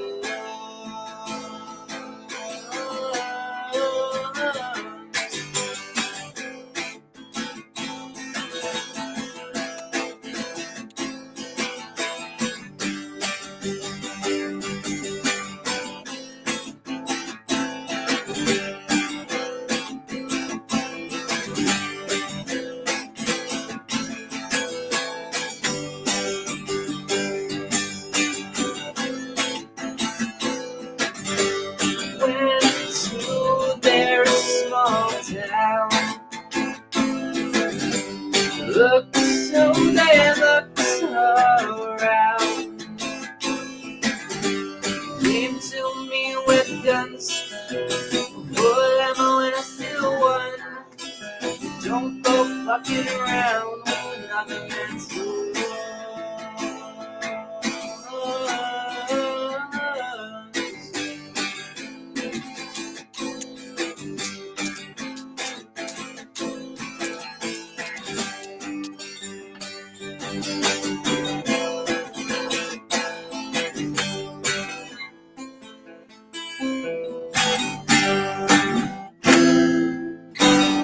I went a little out of tune at the end, my bad. That's all right. Man, I love that song. Thank you. Appreciate that, bro. That's the because when we went and played that show, when I met Joe Ledoux at the Shop Underground in Taunton, I actually only had time to play one song. I don't know if you remember that. You did. I do remember that. So that's the one I played, and I like let all my shit out in that performance, and I wish I still had the recording because it was actually really good. Like that was one of my better performances. I even had Joe going like, "Wow, bro!" Like afterwards, like, and I showed you in the car. I showed you and him in the car. One of my favorites, "Dissolve Toxicity," not the one for me. I don't know if you remember that. Can I play it to jog your memory? Yeah. And then, I mean, we can go a little over 3 hours. I still want you to play one more. Yeah, I will. Hey, before you do, I'm hungry, so I'm just going to go downstairs quickly and refill up on ground beef. Oh, do you want me to wait to play this then? Yes. I'll be back in a minute. I'll noodle while you do that. Or I mean, I could play something else in the meantime. Oh, okay, all right.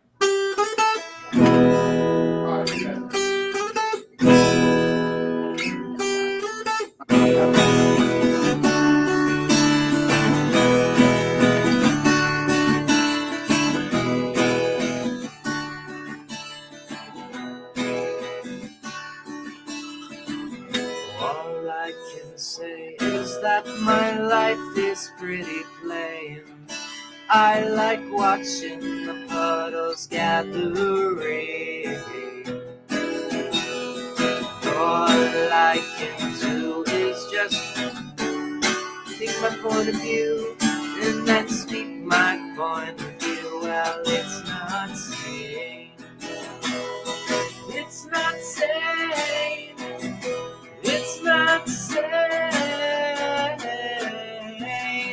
Just want someone to say to me, I'll always be there when you wait. You know I always like to keep my cheeks dry today. So stay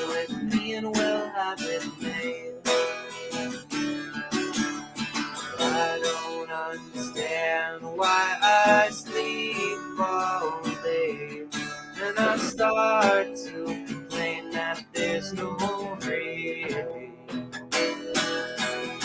All I can do is read a book to stay awake, and it rips my life away, but it's a great escape. Escape.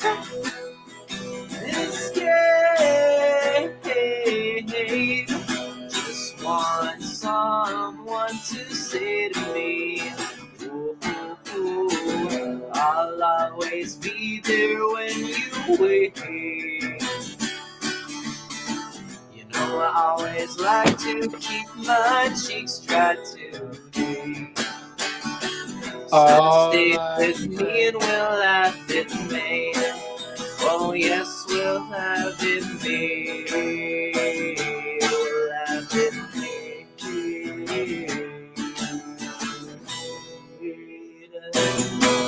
You are back. All right. Tune this shit real quick. I just said all right. I'm so high right now. Jesus Christ. Too high to do a podcast, but yet I'm here. Marijuana. Here's the Halloween theme. Okay, I'm done with that now. All right. The one I showed you and Joe Ledoux that night on the one that was going to be on the B-side compilation, this song right here, and you both said, "Bro, this is like on another level." And what like the song's like kind of a demo, but I almost want to bring it back and like redo it and do it right. It's one of my favorites. It's Dissolved Toxicity, Not the One for Me. Oh wait, hold on. I gotta tune that. We also just hit 3 hours, bitch, right there. We did. I had to say it just on the dot. Of course. I'm just like not tuning either. Come on, fucker. The G. It's always the G, Willie. You were right. You called it. No, you're the one that said that. You also said it. Did I say it? But listen, something still sounds off, right? Yeah, something's off there. Probably the B or the E. It's the low E. A's good. It's still the G. Yeah. I need new strings. That's what it is. It's time. It's time, kids. Okay, we're that should be good enough. Yeah. All right. Dissolved Toxicity, Not the One for Me. I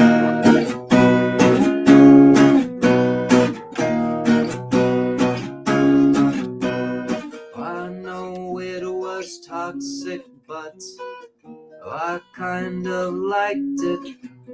Again, now I'm alone with my thoughts, and I wanna die again. When we met, I wanted to think that you were the one for me. As the time passed, I grew wiser, then that feeling of love quickly faded. Now I sit alone with my thoughts, dreading what comes next. Because you don't love me in the way that I need you to my life now.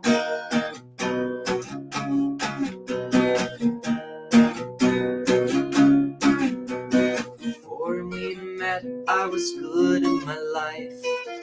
Hell, I might have been happy, but now I'm alone in this dark, twisted zone, and I just wanna feel happy. When we met, I wanted to think that you were the one for me.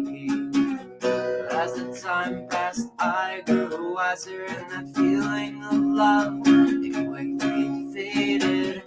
Now I sit alone with my thoughts, welcoming what comes next.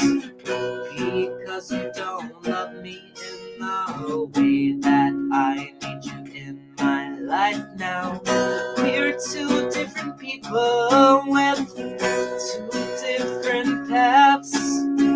One with a peace of mind and the other with wrath.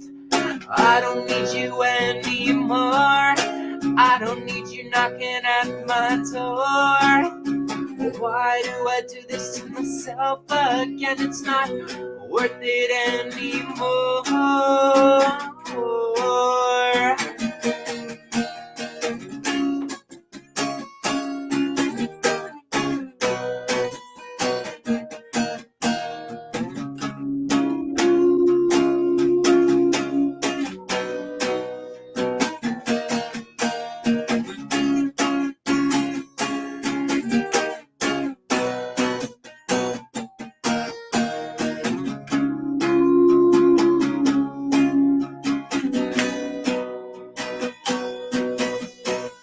When we met, I want to think that you were the one for me. As the time passed, I grew wiser, and that feeling of love, it quickly faded. Now I sit alone with my thoughts and content with what comes next. Because you don't love me in the way that I need you in my life now. Ooh, I don't need you in my life now. Ooh, I don't need you in my life now. I remember that song. I figured you would. Yes, no, it came back to me. Because I think it touched your soul, sort of It like did. your album did for me, and Well, all of thank your you. shit has. But yeah, no, I saw it happen. Both you were driving, and Joe was in the passenger front seat. I was in the back of the van, and you were playing it through the radio, as I recall. And but I could because I was like in the middle, so I could see both your like corners of your eyes. So I visually saw it happen. I saw the song touch you both. And We were y'all, probably also high. yeah, but y'all also aren't the only people who have said that to me about that song since. People have picked that one. It's weird because it's such a fucking B-side, like, Did you put it on a B-side album? yes, it's on B-sides the point. Oh. Yeah, so it's a B-side. Wow. That I have to re-release. It's not on Apple Music right now. I'm probably gonna. It's on 'cause I hear- Bandcamp, I believe, right? Yeah, it's on Bandcamp. But I'm gonna remaster it and put that out. Should probably do it this week. Let's see. What do I want to do for you? I'll do. Okay, I'll do this. So, I'll give you a little background into the writing of this song. So, a friend from high school, Andrew Freeman, who I'm still friends with to this day, he actually was he did acoustic music for a while when we were in 8th grade, and he had this one song called "We Are One," and the riff went like this. Fuck.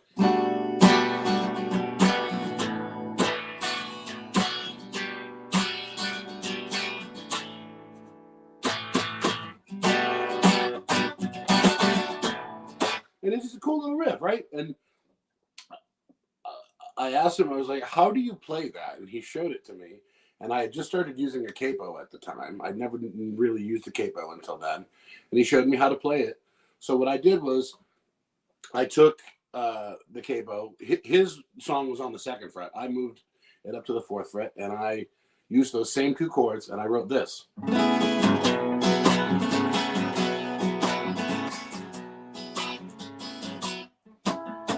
I walk along this lonely street, nothing but street lights and some trees. My hooded sweatshirt's my antifreeze, and it's so foggy I can't see. Pretty soon it will be early morning. Pretty soon it will be really wanting to get some rest, 'cause I'm so tired. Can't think straight, 'cause I'm lost all along this lonely street.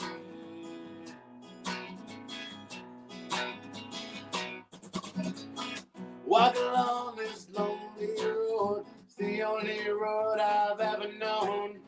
I know it sounds kind of cliche, 'cause I stole those lyrics straight from Green Day. Pretty soon I will be in the courtroom. Pretty soon there will be in the boardroom choosing my verdicts. Probably overthinking, but that's what this whole thing has done to me.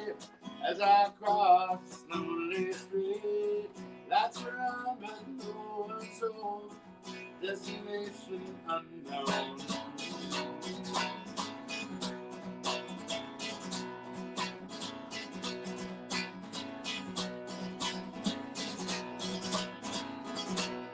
Whoa, pretty soon it will be early morning.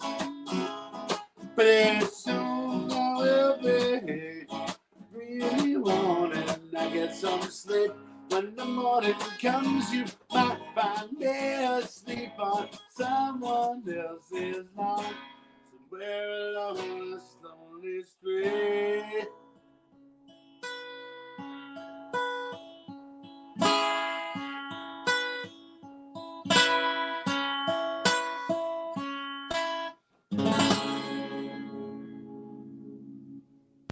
Thank you. I was actually. It's funny. You like psychically read my mind. You knew I was I gonna. knew ask that's you when today. that's when you wanted. Yeah, that's the perfect one to close it out with too. That's all I got, and yeah, I think I'm good. I think I'm all podcasted out now. I have one final question for you. Sure. It's the one I ask everyone. Do you have any final plugs, shout outs, etc. for anybody? Final plugs. Well, just check out Willie Dinardo and the Corporates, where you could find anything. And my other group, Soxy Blue, is going to be doing stuff at some point. We're on Instagram. We have a Christmas song on Spotify, which is, it's no good because it's not Christmas, but it's a good little Christmas tune if you like Christmas songs. It's a good version of Feliz Navidad that we did. Yes, it is. I was really high when I recorded the bongos. And I think you can hear that. Other plugs? I mean, just check out Benjamin Burke Music on Spotify. You should have him on at some point. I'd love to. Yes. Yeah, and just shout out to everybody in my life. I'm right, including the ones I shouted out too. Yes. Well, thank you for coming Brian on. Burns. Shout out to Brian. Yes, Brian Check out Burns. on Dad Spotify. Soda. Yes, and also, of course, Jamie Kennedy, of course, Steven Spacey, Coda Lens Studios, Sam Mello of Soul Bloomer. We love Joe Ledoux. We love all of you. Joe Ledoux. Yeah. Peter Holzapfel. Damn right. Willie, thank you so much for coming on. I can't wait to do this again, man. This is actually the first like legitimate one guest podcast that's been over 3 hours. So you helped us cross the threshold today. We'll do it again soon. And then I told Sam this. Sam's coming on Thursday, right? Yes, that's we're having Sam Mello of Soul Bloomer on this coming Thursday. Yeah, I'm gonna specifically instruct that he not play any Soxy songs because I want to save that for when he and I come back at some point. Because I told him, you do it as Soul Bloomer, I'll do my thing today, and then you go back as we'll come back as Soxy. I need to figure out how we can stream to you. I know how to stream to YouTube from OBS, right? Yeah. But I want to figure out a way to be a host, to have you onto my OBS, because then we can use Logic Pro as an interface, and then you can use all the effects for that to play live on the podcast. Oh yeah, that's what I'm saying. OBS. Well, the quality wasn't great. too bad today. No, it wasn't too bad, but it still did dip a few times, and that's the one thing I don't like about it. OBS doesn't do that. Yeah. With Logic Pro connected. So if we can figure out how to get you onto mine, if we can figure out how I can host a server on OBS, if there's a way to do that, that's the way to do that. Because then I could actually have legitimate like music being played. I mean, I'm not saying your music that came out wrong. I'm saying on the podcast, I can have guests that can also play music and have it in full quality. And that's what I'm looking for. I'm trying to bring quality, not crap.